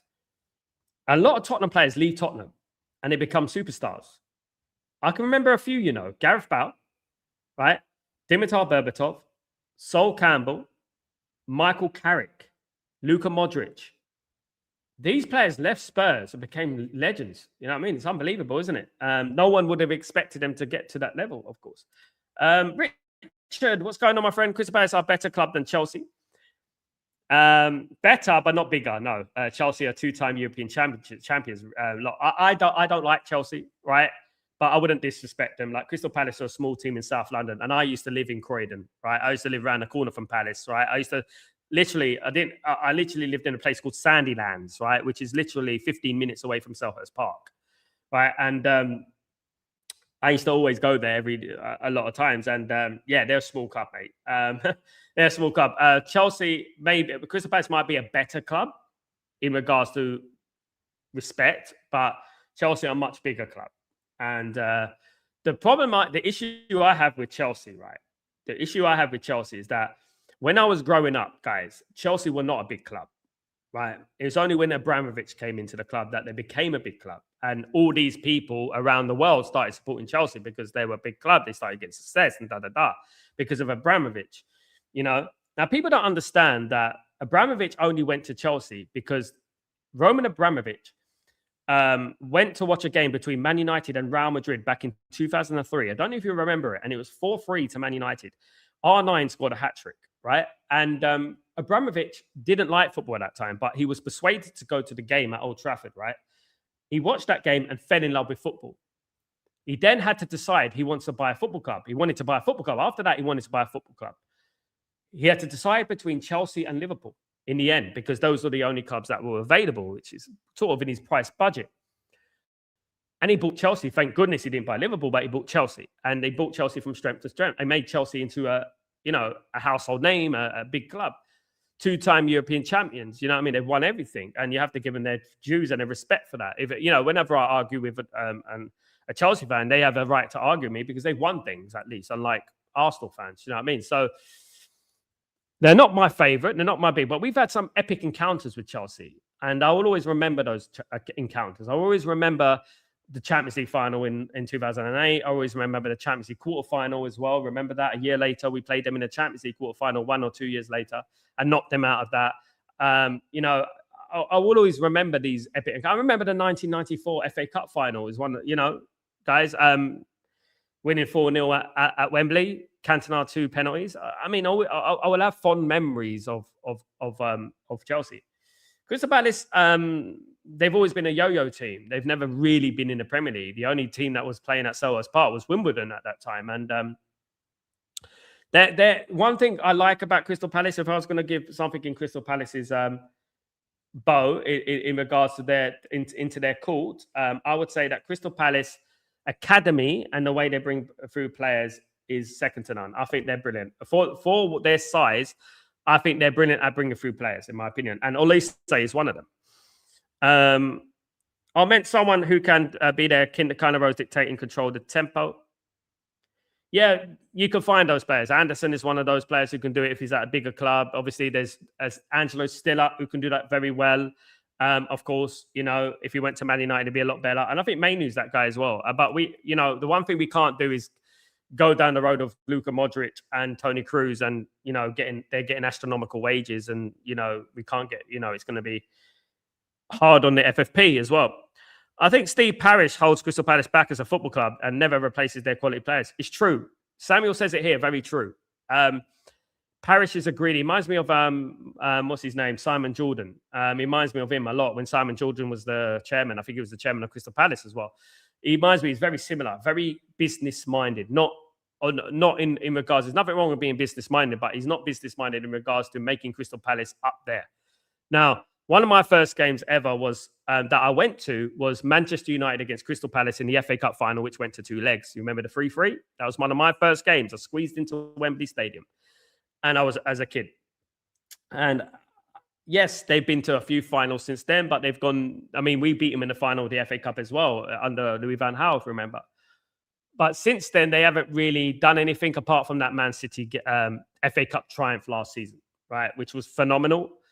But they don't move on from that. Like Elise, right? Elise left and they haven't replaced Elise. And you know, that Mateta will leave and they won't replace him. That's the thing. Richard, with a bit around Chelsea, Brasket case and manager graveyard. Chelsea were run well under Abramovich. I don't think they run well now. I think the motto, the model of what they're doing, which is basically trust me, bruv FC, is not right. And I think they're badly run now, yes. But under Abramovich, they were not badly run. They were one of the best run football clubs in the world, if not the best. Especially the way they did things their way, you know, and Abramovich would not hire Liam Rosenior, for example. You know what I mean? And if Rosenior lost his first couple of games or 3 games, he'd be out the door straight away. That's what they used to do. And they used to bring in someone else. And Chelsea are very successful at doing it. Now, I don't think they're thingy, but they're still a much bigger club than Crystal Palace. Crystal Palace are not like they run well in a business sense. And I'll tell you why. It's exactly what my guy said there. They don't replace the players that they sell. They don't. And, you know, whether they got rid of Sorloth, whether they get rid of Olise, whoever they get rid of, whether it's Wilfried Zaha, whoever they get rid of, right, they don't replace them. So they're just a business-minded football club. They're not interested in success, sustainable success on the pitch. Do you know what I mean? That's what I would say. Do you remember Arjen Robben? He went from a riot at Chelsea and Real Madrid to world class at Bayern Munich. You know, this is what I'll say, Gregory. You know, some players don't fit in at certain places. You know, Chelsea are no stranger to that. I would say Arjen Robben. You say Mohamed Salah as well, played for Chelsea. Let's not forget. Now, there's been players who've gone to Chelsea that have gone on to great things afterwards. That's because under Roman Abramovich, Chelsea weren't patient. They weren't patient. And I think that Arjen Robben would have succeeded at Chelsea eventually. I think Salah would have succeeded eventually at Chelsea. The biggest mistake that Arjen Robben done, Man United were desperate to sign Arjen Robben before he went to Chelsea. You know that. And he didn't go to Man United. Big mistake for him. You know, anyone who didn't go to Man United under Alex Ferguson made the biggest mistake. Whether that be Alan Shearer, you know, whether that be Gabriel Batistuta, Patrick Kluivert, Celio Silva, whoever it was, right? If you didn't sign for Man United back then, you're a fool. And that's what I was saying. And if Arjen Robben signed for Man United back then, he went on to achieve great things, don't get me wrong, right? And he became a thorn in our side. But if he went to Man United, in my opinion, I think he would have done well at Man United. However, Man United were good. Man United were winning things. 2008, we were the best team in the world. We had Tevez, Rooney, and Ronaldo, and I think that's the best front three ever in Premier League history. And the rest is history. And Rajat, Kevin De Bruyne as well. Absolutely. So how can I forget? Blue and Cold Top Bowler is a great owner as a rival fans, but seriously, no, they're not helping Chelsea with footballing. No, they don't care about footballing things. And this is one thing I've been trying to emphasize, right? And I don't say this willy-nilly, right? And I've been trying to point out this to my American folk. Now, let me just tell you something about America. I know a lot about America, all right? Let me just say that right now. I worked in the music industry. I mingled with Universal and Sony and things like that, right? I know a lot about American millionaires and billionaires and things. Let me just tell you that right now, okay? Off the cuff. Number two, my grandma's American. Number three, my brother is American citizen and stuff like that. So what I would say is this. Americans don't understand, apart from the fans, let me just tell you something. Apart from the fans, I know that there's a lot of American fans and Canadian fans out there that they know ball. They know ball, right? And I've spoken to some of them on the channel. But American owners don't understand football or soccer, whatever you want to call it. They don't understand it, right? What they see football, they don't know the cultural value of football in Europe. So football is from the grassroots. They wouldn't have a clue what grassroots is, right? It's a cultural enterprise. It is something that is you are ingrained with, whether you're born in the Naples in Italy or you're born in Sarajevo in Bosnia. No matter where it is, football is ingrained in you. It's ingrained in the culture, right? And this is what people don't understand. And it also is the working man's game. It's the working man's game. Americans and British as well, some British billionaires, right? They see football now as a business. It is a business, no doubt. But it's not a business where you forget about the football team, the club, the pitch, what's going on the pitch. They are doing things to make more money, to make profit, to get players on 8-year contracts so they can sell them for more money. That's the thing they're doing. And then when it doesn't work out, they're trapped with those players. Do you know what I mean? And whereas in the Middle East, they would buy a football club to make it the best in the world. Forget about business. We've got that covered. They will do that to be the best in the world. Whether it's built, and this is what they do in general. And this is me. I've lived in various places, guys. Various places in the world, right? Including Los Angeles. So what I would say is this, right? Like they would make the football team the best in the world. That would be them. They understand the priority, which is the football team on the pitch, number one, right? And that's what they do. Whereas America, it's like, how much money can we make from this? How many players can we buy so we can profit off them? That's how they think. Western world thinks like that. The Middle East think like that. This is why Man United needed the Middle East to buy them, because they would have focused on being a success on the pitch, most importantly. And I think that's what most people want. You know what I mean? Kevin, big up Raja. Samuel, do you think that Chelsea could go back to the Chelsea under Ken Bates where they went into bankruptcy? Yes. Chelsea, who didn't win, Chelsea became a cup team, didn't they? They were a cup team. They were always good. They were Gianluca Vialli, Gianfranco Zola, Roberto Di Matteo, Dan Petrescu, Frank Leboeuf, Marcel Desailly, Dimitri Karin, and they had good team. Dennis Wise, but they were always like a cup team. I think Chelsea could go back to that, being a cup team. They're always going to be okay because they're always going to have money. Now they've got a massive fan base built over the last 20 years. They've got a massive fan base.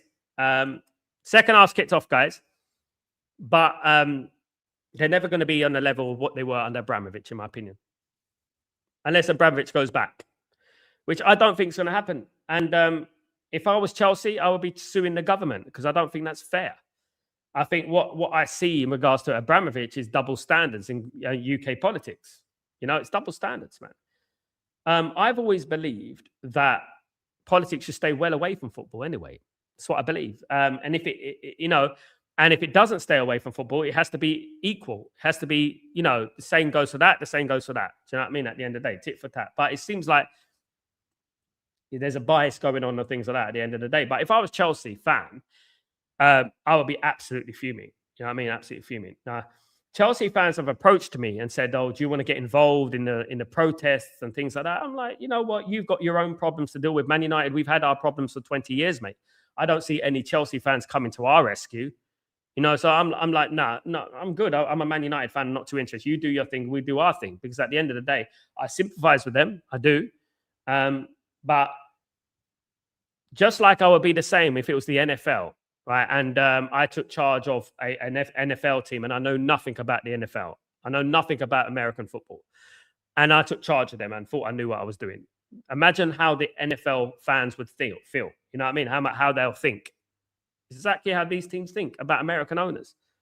Like, what the heck do you know? Like, you didn't know football existed 20 years ago. You make fun of football. You used to say soccer mums and things like that and make fun of it. And that's the thing. And I would be frustrated if I was a Chelsea fan because Abramovich was doing so well for them. You know what I mean? So well for them. And I would be very, very upset. I thought we were going to get Robben, Drogba, and Hazard. I thought Obi Markel would join us too. He did, but he got taken away, didn't he? Based on off his youth, as I said, Abramovich stole our players, man. Abramovich was ruthless, mate. Marcus, Abramovich was an absolute. When it comes to the transfer window, Abramovich was an absolute animal. He was an absolute beast. And yeah, he frustrated me, but you have to give him his plaudits. You have to give him his flowers. He was brilliant. Would you take Mateta on a free transfer this summer as a backup striker? Yes, I would, Richard. Yes, I would. If it's a free transfer, yeah, I would. Yeah, I would. I like him. I think he'd be a good backup striker. Yeah. You remember when Man United used to go out there and buy Louis Saha and all them? You know what I mean? That's what Man United need to do. They went out there and got Heinrich Larsson on loan. Now, we were talking this morning about Gonzalo Ramos of PSG. Why don't we get him on loan? You know what I mean? Get him on loan next season. You know what I mean? All right, we don't have to buy him. Get him on loan. We need another striker, definitely. Wait, is Cristiano Ronaldo the best skillet who is non-Brazilian and Argentinian? So count Ronaldinho, Kaká, and Messi. What is Cristiano the best skillet? What do you mean? Cristiano Ronaldo for me is the GOAT, mate. Ronaldinho was a party animal. Kaká had injury problems. Messi is Iniesta, Xavi, and Busquets merchant. And has only done well when there's a little bit of corruption, allegedly, and in the Barcelona team. Sorry. The fact that PSG are better now shows you everything, doesn't it? You need to know about Messi. Marlo Gusse is a bit like Diego Dalot, doesn't offer anything going forward. You know what I would say about it, Sam? I think that the atmosphere at Chelsea is wrong. I'm very, very skeptical and questioning the atmosphere and the environment at Chelsea. I think there's some big problem there. So I don't generally discount these players. I think Caicedo's a brilliant player. I think Enzo's a brilliant player. I think Reece James is a brilliant player. I think Carl Palmer's a brilliant player. I think these players are really good. They've got a nucleus of really good players in that team. I just feel like the atmosphere at Chelsea is not there. And I think they've got a problem in the atmosphere, in the toxic environment. And I've said it so many times, guys, about Man United. I've said it so many times. What happens at the top resonates down onto the pitch. It resonates down onto the pitch. That's what happens. Do you know what I mean? And this is happening at Chelsea. The environment is wrong now. The environment is changed. You know what I mean? And the Maresca fiasco was the biggest mistake that Chelsea have done in recent history. Right? No, he wasn't perfect, Enzo Maresca, right? But he got results, man. He got results and he won trophies, right? And again, this is the problem, isn't it? Managers and owners who are getting called out. Owners who get called out by managers and the owners can't take it. You know? They can't take a little bit of criticism. You know, they've got such thin skin. It's unbelievable. I mean, Skiller is kind of difficult to type. Skiller. I don't know what you mean, Raja. You mean Stiller? We'll take Moreta if he's on a free. Well, for something different. I would take him if he was on a free. Absolutely. It'll save us some money. Definitely. I'm not one of those guys save money, but if Mateta is a free, he's proven to score goals in the Premier League. Yeah. Yeah, I would. I think his contract expires, doesn't it? I would take Senesi on a free. You can get free transfers out there. There's some good free transfers coming on, you know. So when we're looking at like footballers whose contract expires in 2026, okay? So right now, I'm going to give you some players that contracts are expiring in 2026. Some good ones as well. Konate of Liverpool, don't want him. Sorry, Vlahovic at Juventus. Vlahovic is injury prone, 190 days of football. We spoke about him this morning. Can't bring in an injury prone player on 300 grand a week. Bernardo Silva, not going to get him from Man City. Harry Wilson is a good one at Fulham. Harry Wilson at Fulham, I think will be a good signing. Sorry, guys. I think that'd be a good signing. Free transfer, right winger. Bring him in. Senesi, centre back. Yeah, bring him in. Julian Brandt of Dortmund. Yeah, attacking midfielder. 30 though, but yeah, linked to him before. Bring him in. Right back, Mingueza. Celta Vigo. Bring him in as well. I would bring him in as well. Mingueza, I bring in. Yeah, there are a few there actually. Goretzka, Rico Henry. What happened to Rico Henry? He fell off, didn't he? There's a lot of players there. So at the moment, I would definitely get Senesi. I would definitely get Harry Wilson, 100%. I'll probably go and get Oscar Mingueza as a right back. You know, I like him, you know. And he's 26. So I don't think that'd be bad. Vlahovic, I don't want to hear about Vlahovic. I spoke about him this morning. Injury prone, 190 odd days he's missed of football this season. Unbelievable. We spoke about it. Me and Gregory, one of the legends of Stretford Post, spoke about it. American FOs should stick to work in a bar and selling burgers and hot dogs. Yeah. It just doesn't match, right? Let me just say something. Americans, in regards to business, second to none. Unbelievable at making money. Probably the best, right? Commercial-wise, commercially, they know how to promote a product, right? But the problem is with American owners, they don't understand that football teams are not commercial. They're not commercial. Football is ingrained in the culture of every single football fan when they're born, right? Football teams are passed down from generations to support. You support that team, you support that team. It's passed down for generations. It's a cultural thing. It's a European cultural thing. You can't make Manchester United into a commercial enterprise. You can't do that because Manchester United come from the working class, the miners. Miners, I mean, the people who used to mine in stuff like that. And you know, this is what Man United were. This is how Man United were formed by the working class man and woman. And what these owners are doing is they're making these football clubs into commercial enterprises, and they're making them into like NFL teams when we're not NFL teams. And you can't make European football into American. It can't happen. It's just a difference in cultural values and stuff like that. Do you know what I mean? And that is just it. You know, this is why, like, in regards to the Middle East, when they take charge of football clubs, they do well because their primary focus is the football club. How are we going to be the best football club? How are we going to make Manchester City the best football club or the Paris Saint-Germain the best football club? Hold on. Chance for Aston Villa. Claiming a penalty. They're claiming a penalty here. Yeah. So how are they going to become the best football club? Whereas in the West, they think, how are we going to make money out of this football club? That's how they think. Right. So how are we going to get money from them? How are we going to profit from this? Whereas the Middle East will say, how are we going to be the best? Right. And that's what they do. Right. And they understand culturally what the clubs need. Right. And that's been Man United's problem. You know, we've, as Louis van Gaal said, that we're a commercial club now. And over the years, you know, and this is why I don't want Man United to qualify for the top four and just be content with that and be happy with that and qualify for the top four every season. That's not what I want. I want Man United to challenge for the league. It doesn't mean nothing qualifying for the top four for me. And it shouldn't mean anything to anyone. The only thing that should mean anything is a penalty check here. It's a penalty check to Aston Villa, guys. It's going to VAR. It's going to VAR. There's a penalty check. It's a potential penalty here for VAR. It's going to be a penalty. I think he got pulled back.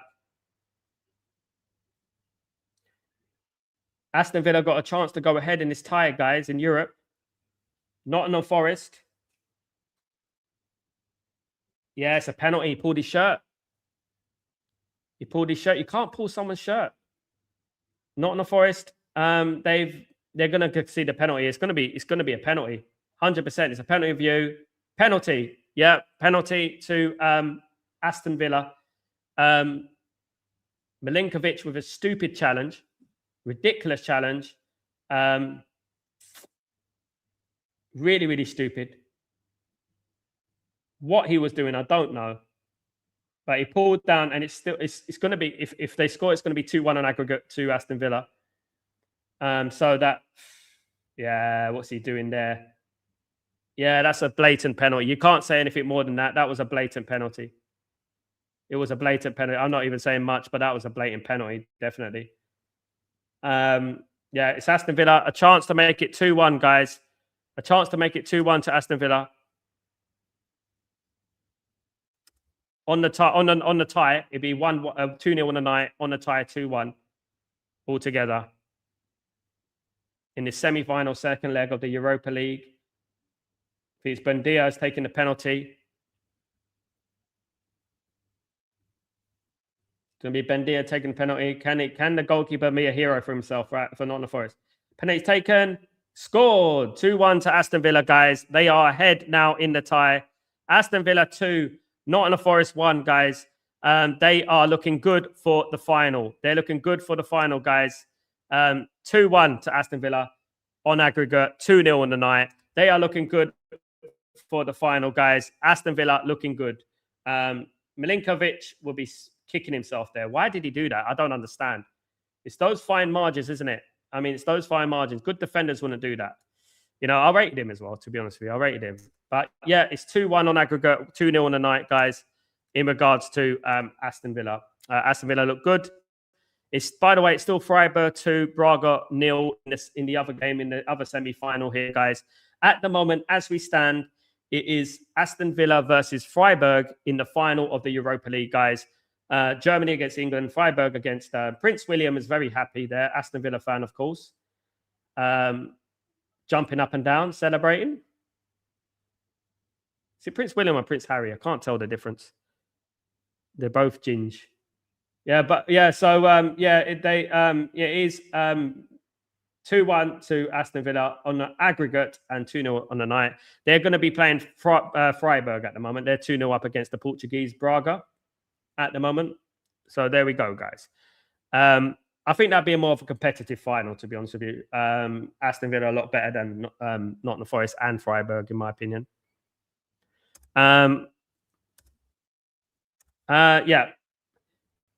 Yeah, Prince William. That's it. Prince William is a fan. Yeah, he's a big Aston Villa fan, mate. Massive season ticket holder. Yeah, he's a massive Aston Villa fan. Yeah, known that for years. Random, isn't it? He's a random Aston Villa fan. What's the most random fans in football, guys? Sylvester Stallone supports Everton.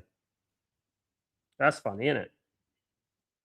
Sylvester Stallone supports Everton. He could have supported Liverpool, but decided to support Everton. John Cena supports Spurs. Yeah, there's some like that. There's some. Some weird supporters out there. Tom Hanks supports Aston Villa. Did you know that? Tom Hanks has been to Villa Park loads of times. There's some famous people who support Aston Villa. Loads of people. So like loads of people support Aston Villa. Some famous people. Yeah, Tom Hanks supports Aston Villa. Tom Hanks actually tried to invest in Aston Villa, didn't he?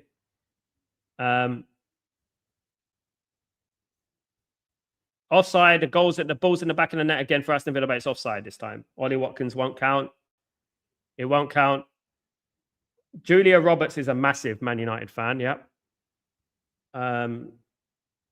She actually goes to games. Julia Roberts actually goes to games, yeah. Yeah. Once you're an addict, you're an addict. That's the thing. The thing is once you get to know what football truly is and you understand it and you watch it and you go, hold on a second, you know, you get hooked like a drug. For me, like, football's been a blessing and a curse, to be honest with you. You know, supporting Man United, I've had great memories supporting Man United, you know, especially during the period when they were the best. It was amazing, you know. Yeah. So Morgan Gibbs-White, of course, who plays for Nottingham Forest, I think he had about 30 stitches in his head at the weekend. Got rid of his looks there. He's got a big, he's on the bench. Can you hear? He's got a big scar across his head. His head's gone a bit fat now. He looks like an alien. But he's, he's on the bench. Well, Nottingham Forest need to score once. If the Nottingham Forest score once, it's going to extra time. But I don't think they've got it in them. Ryan, Wolfie crashed out. His team loved to see it. Yeah, good. Wolfie deserves it, mate. Those guys hugging up the future king like that, isn't that illegal? Nah. He's a human. At the end of the day, he's a human. Oh, Aston Villa. Oh, big chance for there for Digne. You should have put it in the back of the net. Look, it's not like the 1800s or the 1600s. You can hug the king. You know, you can celebrate a goal together. You know, you're not going to get your head cut off if you hug the king. No, not. It's not these days. It's not those days anymore. But the future king anyway. But yeah, look, he's a big Aston Villa fan. It's nice. He's a human level, isn't it? He actually enjoyed that goal. That's good. Actually means a lot. Bolt, Usain Bolt is a United fan, yeah, massive one as well, season ticket holder. Sam, Katy Perry's a West Ham fan. No wonder. Thought so. Bland like our music. West Ham are bland. We need West Ham to win on the weekend, guys. That's what we need. Tyson Fury is a Man United fan. Yeah, met him at Man United once. Tyson Fury. Big Man United fan, yeah. I met some great people with Man United fans, like really big ones. Big Man United fans. I've seen some Man United fans as well. In Hollywood, there's lots of United fans, especially the older lot who remember the good days. Marcus, come on, Forest, make this a game. You honestly want that? You want that on me? You want an extra time, don't you? You want me to suffer, don't you? Here come Aston. Here come Nottingham Forest though. First attack of the game. Big chance. Get a header in, and it's wide. Jesus wide. Pure joke, Sal, but about the future king. Good to see that. Yeah, man. Why not? You see us people from England, right? When you're raised in an area that isn't very rich, I think not many people care about the royal family, to be honest with you. They don't give a damn about them, to be honest with you. Never once met anyone from the royal family, you know, to be honest with you. The only time I met someone from the royal family is my old job, when the royalty came to my old job, and that's about it. But that wasn't direct. I didn't know West Ham had it like that. West Ham have it like that, man. West Ham have got Tom Hardy. They've got a lot of big West Ham fans. Danny Dyer, West Ham fan. Tammy Hassan. Tammy Hassan's a West Ham fan. There's a lot of them. Tom Hardy used to go to West Ham every week. Yeah.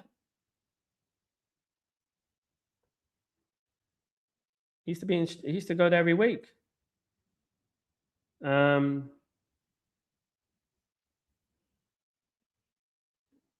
Like I said, my dad's best friend was a West Ham fan, and when I was growing up, I didn't like football at all. I hated it.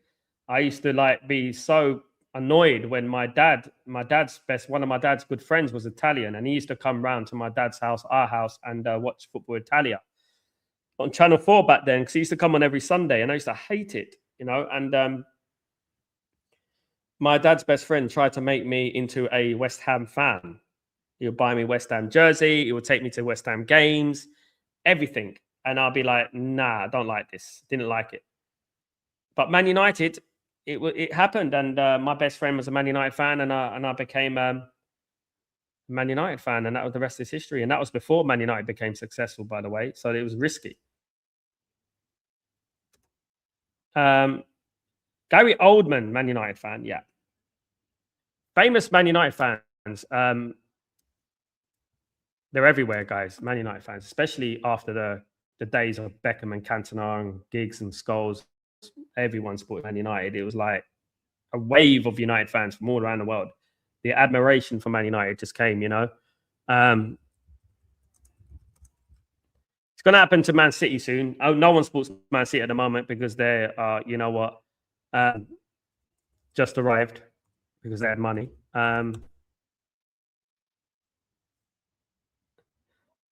So you got Tyson Fury, Rory McIlroy, yeah, he's a big Man United fan. Zayn Malik of One Direction. Julia Roberts, of course. Orlando Bloom, Man United fan. Sachin Tendulkar, the cricketer. Wow. Manny Pacquiao. Now, in regards to actors, yeah, Orlando Bloom, Ian McShane, John Bradley and Kit Harington, Benedict Wong, Tom Hardy, Rachel Riley, Steve Coogan, you know Steve Coogan, the comedian, actor and stuff like that. He was in Night at the Museum. He's a Man United fan. Max Verstappen, Formula One driver. Yeah, it's quite a few there. There is quite a few there.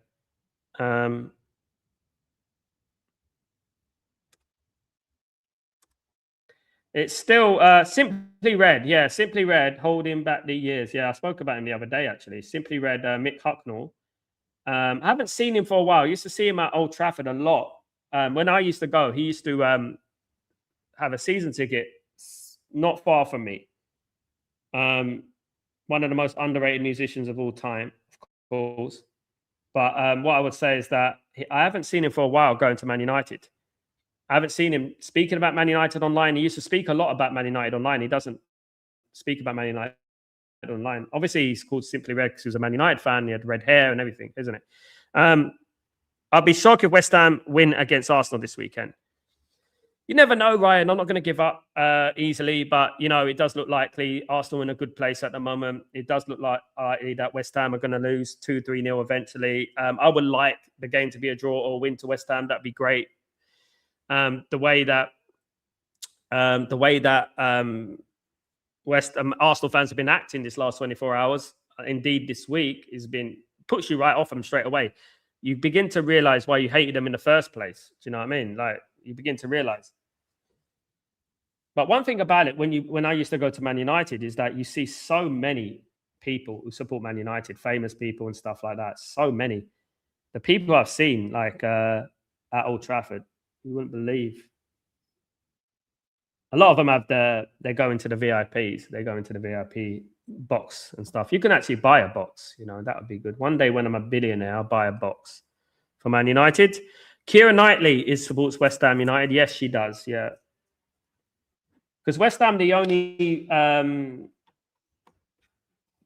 team in like East London, isn't it? Apart from Leyton Orient, they're the only real big team in East London, and they represent a big area of East London and Essex. That's what West Ham represent, East London and the whole of Essex. So anyone from that area generally supported West Ham. Anyone from that area. It's going to be offside here. No offside.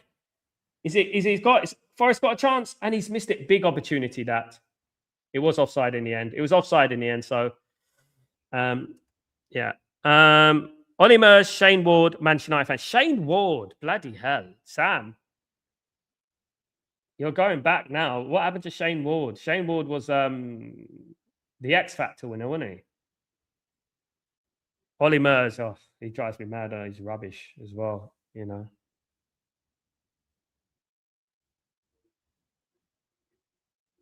Oh, close.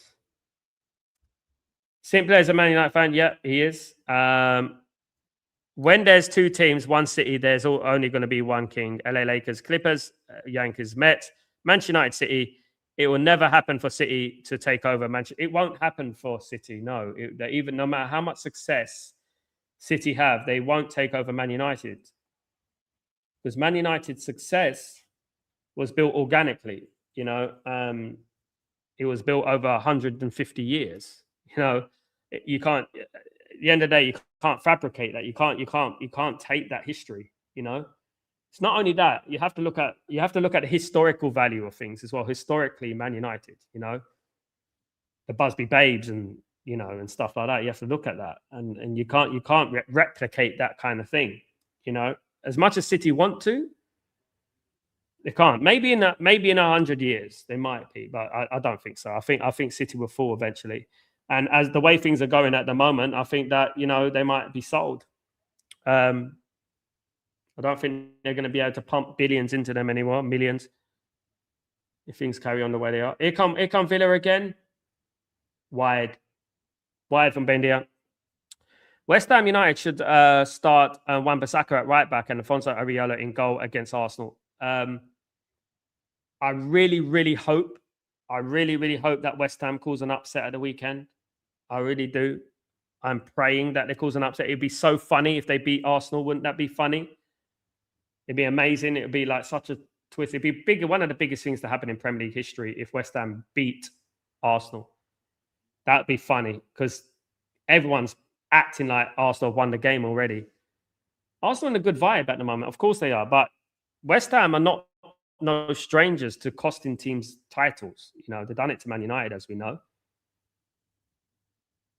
They've done it to Man United.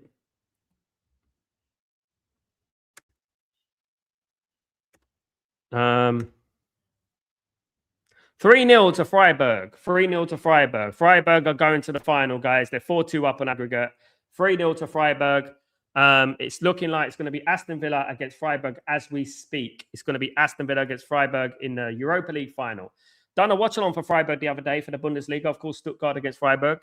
We'll be doing more watch-alongs for the Bundesliga as well. It's good fun. A lot of views as well. 2-1 to Crystal Palace at Selhurst Park.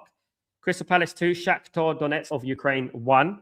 Guys, so Crystal Palace look likely they're going into the Conference League final. A dominant display from English sides in Europe this season. So in the Conference League, we got Crystal Palace going to the final. In the Champions League, we got Arsenal going to the final. In the Europa League, we've got Aston Villa going to the final. Dominated by the Premier League. There you go. Will England make a clean sweep of every European competition this year? I think Arsenal will lose. I think Arsenal playing against Paris Saint-Germain. Paris Saint-Germain are different. They're a different animal completely. Yeah, they're a different animal completely. Substitute Lindelof has come off, guys. We got about 17 minutes of the game to go. 2-1 on aggregate to Aston Villa. 2-0 on the night. First leg, of course, ended 1-0 to Nottingham Forest. It's going to be a corner to Aston Villa. To Nottingham Forest. Look, Nottingham Forest are 1 goal behind. They're 1 goal behind. There's no away goals, nothing. So if Nottingham Forest score 1 goal, it's going to extra time, unless Aston Villa score another one. But it's going to be an interesting last 15 minutes here, guys. Free kick's going to be retaken. It's going to be retaken here, the free kick.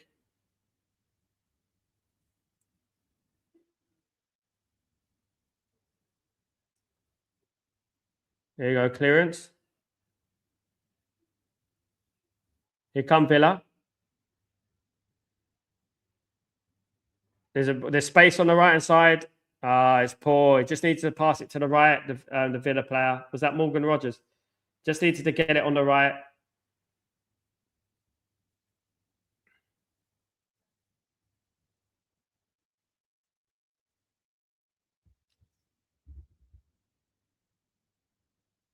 Yeah, it's weird, isn't it? Like when you think about some people who support certain clubs. Apparently, Tom Hanks is at the game today. That's weird, isn't it? You know, they support, but they're undercover fans. I mean, how you become an Aston Villa fan of all teams? You're like Birmingham.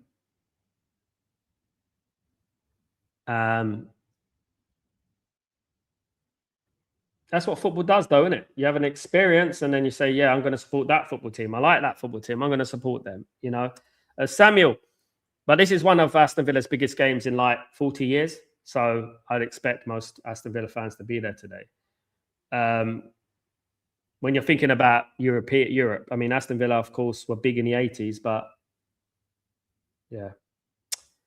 Robson Green is a season ticket holder at Newcastle United. Yeah. And Deck, Newcastle fan.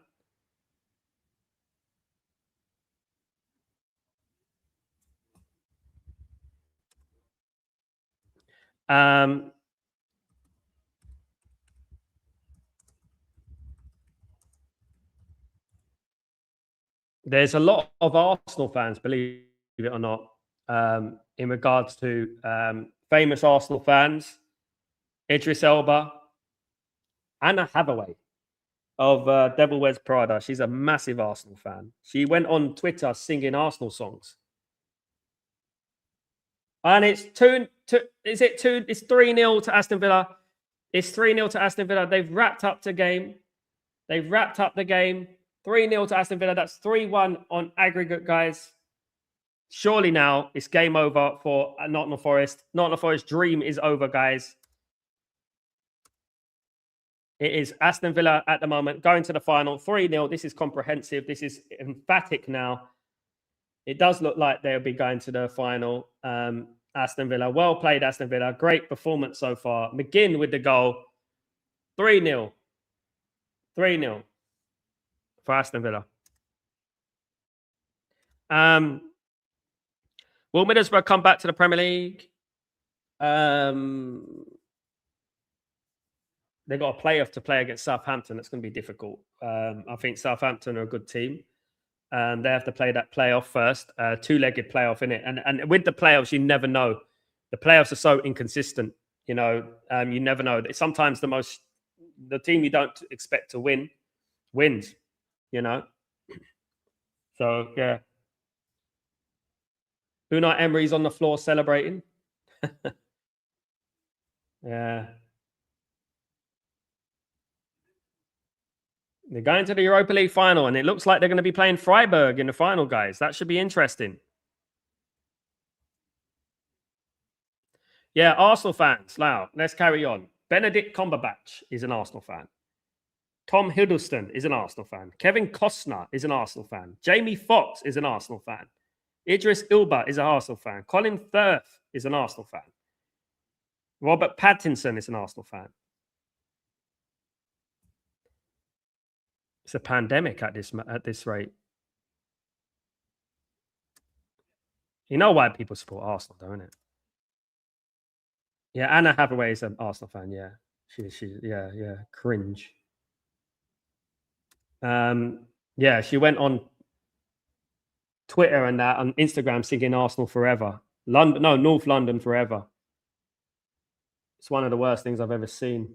It's all about cringe. You know what?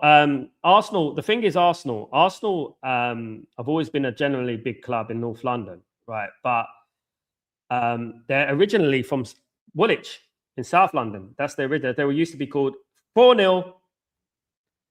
4-0. McGinn, guys. Aston Villa are sweeping the floor now. They're taking the piss. Aston Villa are 4-0 up now. Yeah, this is over, guys. The game is over. Nottingham Forest have capitulated. McGinn again. They've actually capitulated.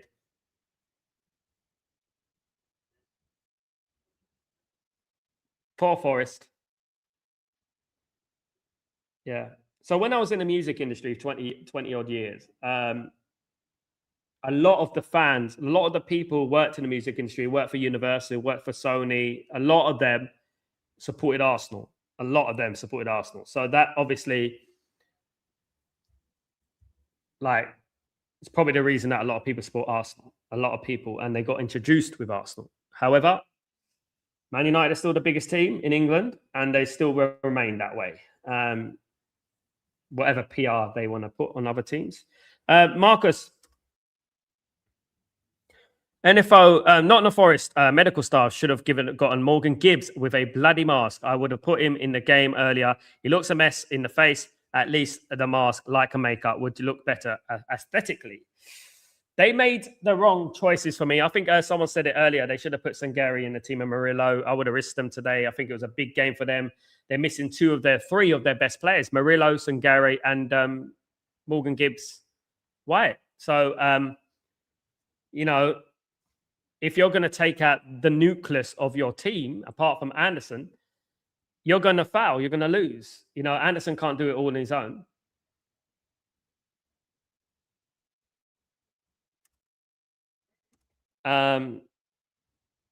Wolves Day is finished. Yep. No, it'll definitely look like a relegation team after this. They will do now. Tottenham Hotspur were from Middlesex, yeah, but at least that's in the north, isn't it? Arsenal from Woolwich Arsenal. So Arsenal got the name from the place Woolwich Arsenal. So you know Woolwich Arsenal from the DLR, Woolwich Arsenal Station. So Arsenal got the original were from Woolwich Arsenal. So that's why Arsenal from North London, but they're called Arsenal. So the only reason they're called Arsenal is because they're from Woolwich Arsenal and they moved to North London, which Tottenham didn't like, and that's where the big rivalry with Tottenham Hotspur happened. And then you had the North London derby. So they moved away from there. Now there is a shrine in Woolwich of the Woolwich Arsenal. So it's got the cannon, which is on Arsenal's jersey, and that is in the middle of Woolwich Arsenal. Yeah, so that is where they come from. Jadon Sancho's coming on for Aston Villa. That's a waste of time. You know the game's over when Jadon Sancho's coming on. Jadon Sancho, former Man United player, of course. One of our biggest flops in our history. He looks like he's going to be leaving at the end of the season. He'll be going back to Dortmund, I think. I think he'll be going back to Dortmund.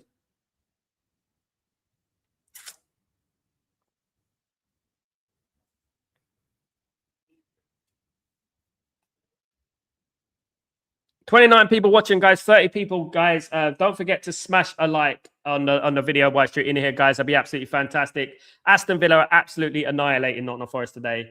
No luck for Nottingham Forest today, guys. They've been absolutely well and truly beaten today. Yeah, I say that the first leg was a little bit fluky for Nottingham Forest, but now it's confirmed. It's best to have the best teams in the final, to be honest with you. And I'm actually glad, actually, at the end. Woolwich has too many tall buildings. Really? I used to work in Woolwich Arsenal. Tall buildings? You mean they have too many council estate buildings? Over the bar, corner to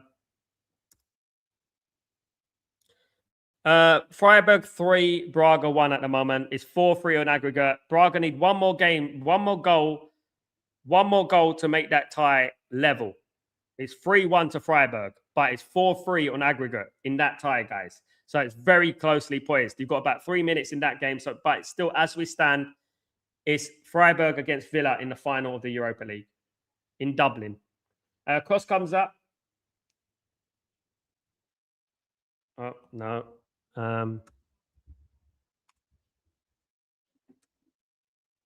We only got a few minutes left of this game, guys. Yeah, we don't want any more injuries, please. Don't want to waste no time. The game is over, so let's allow the injuries and extra, Still, Crystal Palace 2, Shakhtar Donetsk 1.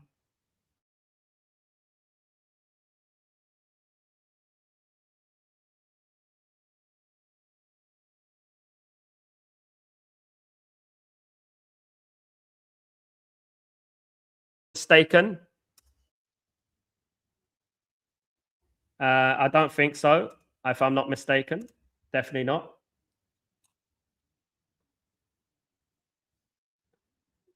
Hold on, guys. Let me just see if my internet is working.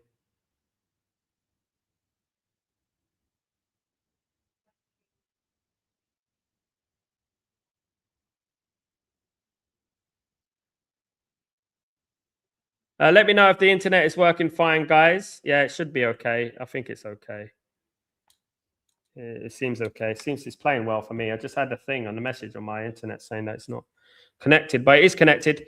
Sam, have you been on the Elizabeth line? No, I left London in 2022. I think the Elizabeth line opened in 2023, if I'm not mistaken. So I haven't been on the Elizabeth line. I don't think I'm missing much, to be honest with you. John, big up, John. Hope you're well. Yeah, it's been a very good performance from Aston Villa tonight. Emphatic win for them. Emphatic. Very good win for them. I mean, they weren't going to let Aston Villa lose, were they? With Prince William in the crowd. Can you imagine that? Sam, is there some good players at Freiburg? Yes, there's a few. I don't, guys, those who know, I've done a watch along for Freiburg against Stuttgart the other day. Very impressive Freiburg. However, they were very open. They're open defensively. Now, one player to look out for in regards to Freiburg is a player that Man United have been linked to. It's Johan Manzambi. He's a player that Man United have been linked to. So Manzambi's a midfielder who plays for Freiburg. He's one to look out for, guys. He's the one to look out for. Mario Dorgeles of Braga has been sent off, by the way, in that game. So Braga are down to 10 men, just to let you guys know. Braga are down to 10 men at the moment. So Mario Dorgeles has been sent off in that game. Absolutely. He's been sent off in that game.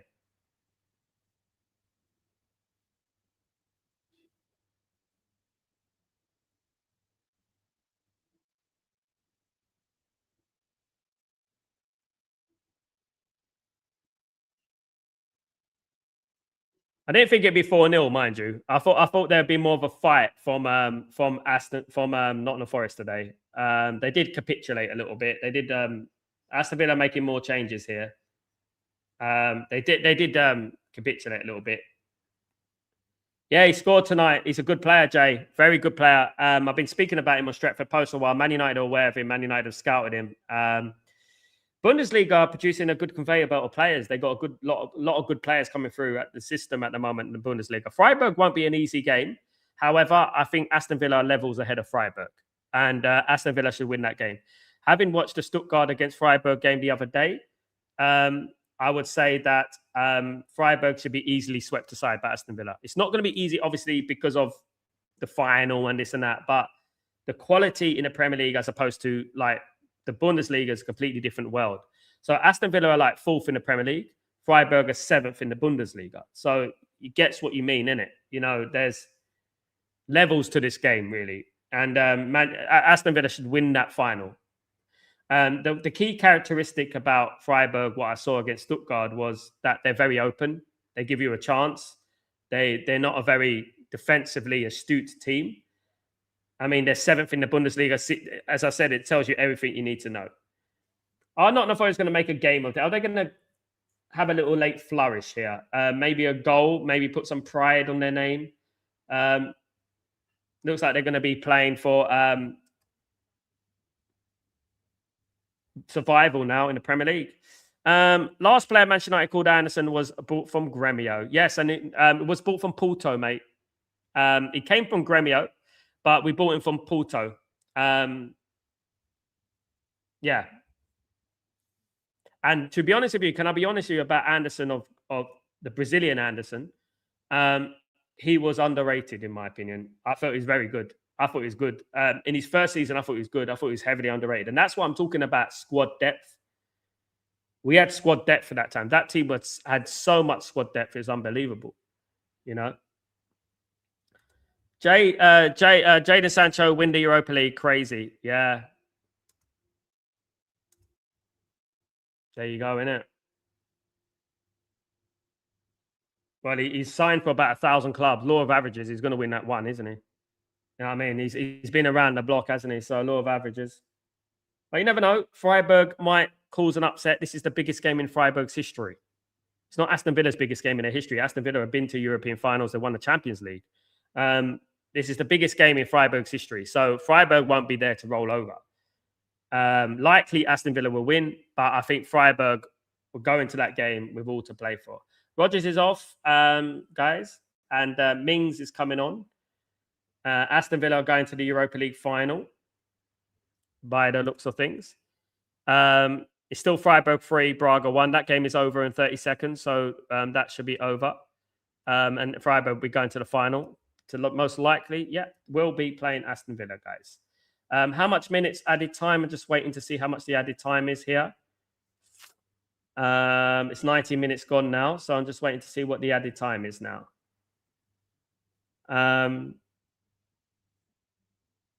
4 minutes. Straight at the goalkeeper shot for Nottingham Forest. So Freiburg 3, Braga 1 at the moment. Freiburg 3, Braga 1. And it's Crystal Palace 2, Shakhtar 1 at the moment, guys. So Crystal Palace is going to the final as well in the Conference League. So the Europa League final, look forward to that, guys. The watch along in that. The Europa League final will be played, let me say, on Wednesday, the 20th of May. Guys, Wednesday, the 20th of May at the Tupras Stadium. It's not Ireland. It's where's the Tupras Stadium? That looks like Turkey. Well, let me just check. Tupras Stadium. Yeah, the finals in Turkey, guys. in the Tupras Stadium. You can tell, obviously, Turkish writing is very distinctive. Yeah, it's this Tupras Stadium in Turkey. Who's that the home of? Multi-purpose stadium in Istanbul. Besiktas. It's the home of Besiktas. Basically, the third team in there's Fenerbahce, Galatasaray, and Besiktas. So the third team in Turkey, in Istanbul, basically. So it will be played in Besiktas. I think the Conference League is going to be in Dublin. Conference League final. Conference. Hopefully not played on the same day.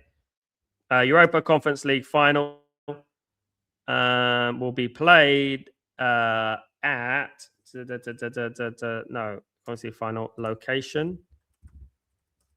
That will be played Leipzig in Germany. It's at the Red Bull Arena. Leipzig in Germany. And that will be on the 27th of May, 2026. That will be. So at the moment, the Conference League, let me just say the scores in the Conference League. It is Strasbourg 0, Rayo Vallecano 1. Now, Crystal Palace look likely to be playing Rayo Vallecano in the final now. It's 2-0 in aggregate to Rayo Vallecano against Strasbourg. So full-time, Crystal Palace are in the final, guys, of the Europa League, of the Conference League, sorry. They're going to play Rayo Vallecano. That's going to be a difficult game because Rayo Vallecano are in La Liga, obviously, in Spain. So that's going to be more difficult for them. I actually think that the Conference League final will be more difficult. But Rayo Vallecano are 11th in Spain. That's similar to Crystal Palace. So that's going to be an interesting game. So Crystal Palace against Rayo Vallecano. That's going to be difficult. That's going to be strange. That's going to be a weird game. Unheard of territory for Crystal Palace. It's a European final. Don't have many of them in their history. And the Europa League, of course. Freiburg are through full-time. Freiburg, guys. We're just waiting for full-time here. The game to win. This is going to be over for Aston Villa to play Freiburg in the final. At the moment, we've got about 10 seconds to go, guys. 10 seconds to go. Thank you, everyone, by the way. Wolfie's been humbled. I haven't seen Wolfie in a while, to be honest with you. I haven't been on the stream with him in a while.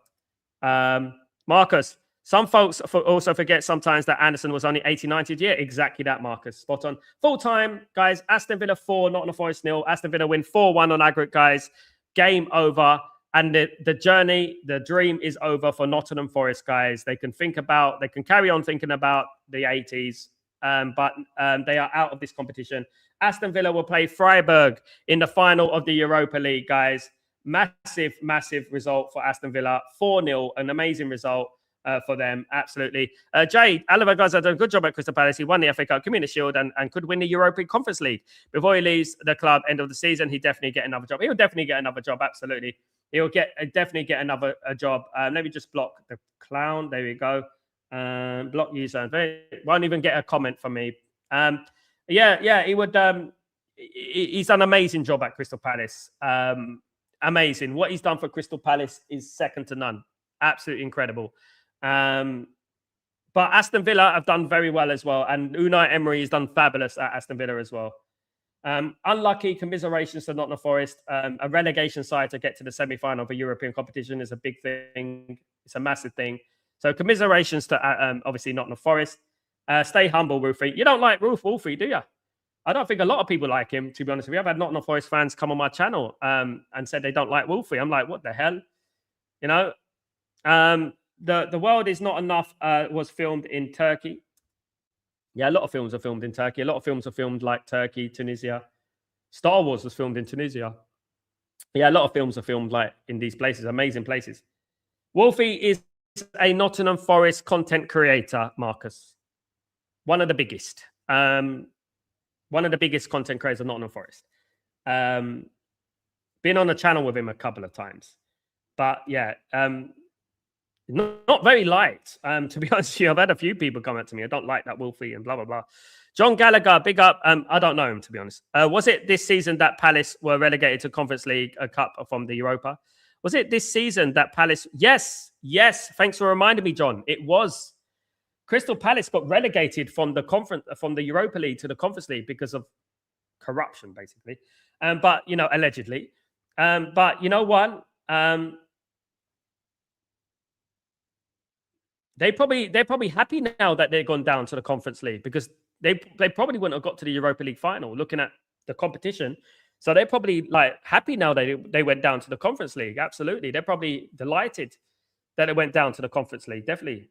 Jay, he also won the Europa League with Eintracht Frankfurt. He's obviously proven. The only problem with Glasner, he plays free at the back.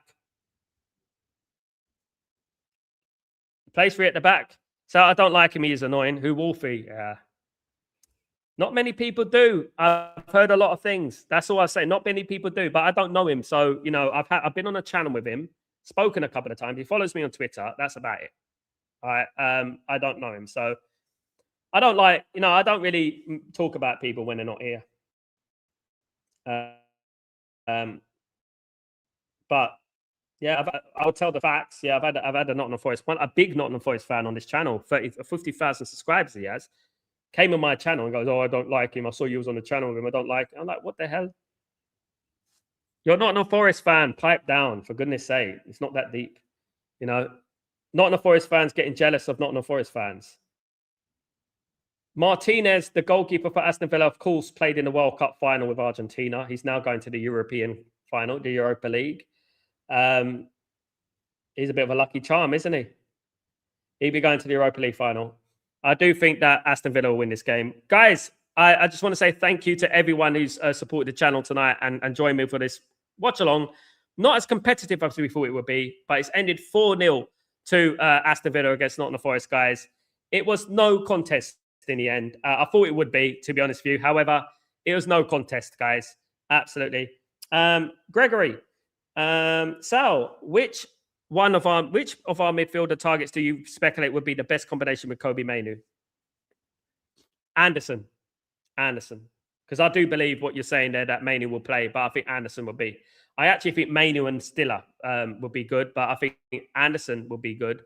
Anderson and Stiller is my dream, and we can rotate. That would be good. But it'd be great if we can get you know, a couple of players in there, 3 players in that midfield, and because we got so many games next season, Gregory, it'd be great just to, you know, have a good squad.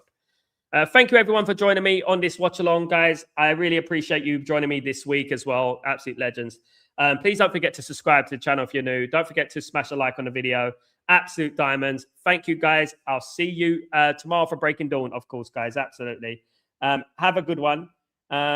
Big up everyone in the stream, guys. Thank you, Jay. See you soon, guys. Join me for tomorrow for Breaking Dawn. I'll see you then, guys. Have a good night, evening, morning, wherever you are in the world. Take it easy.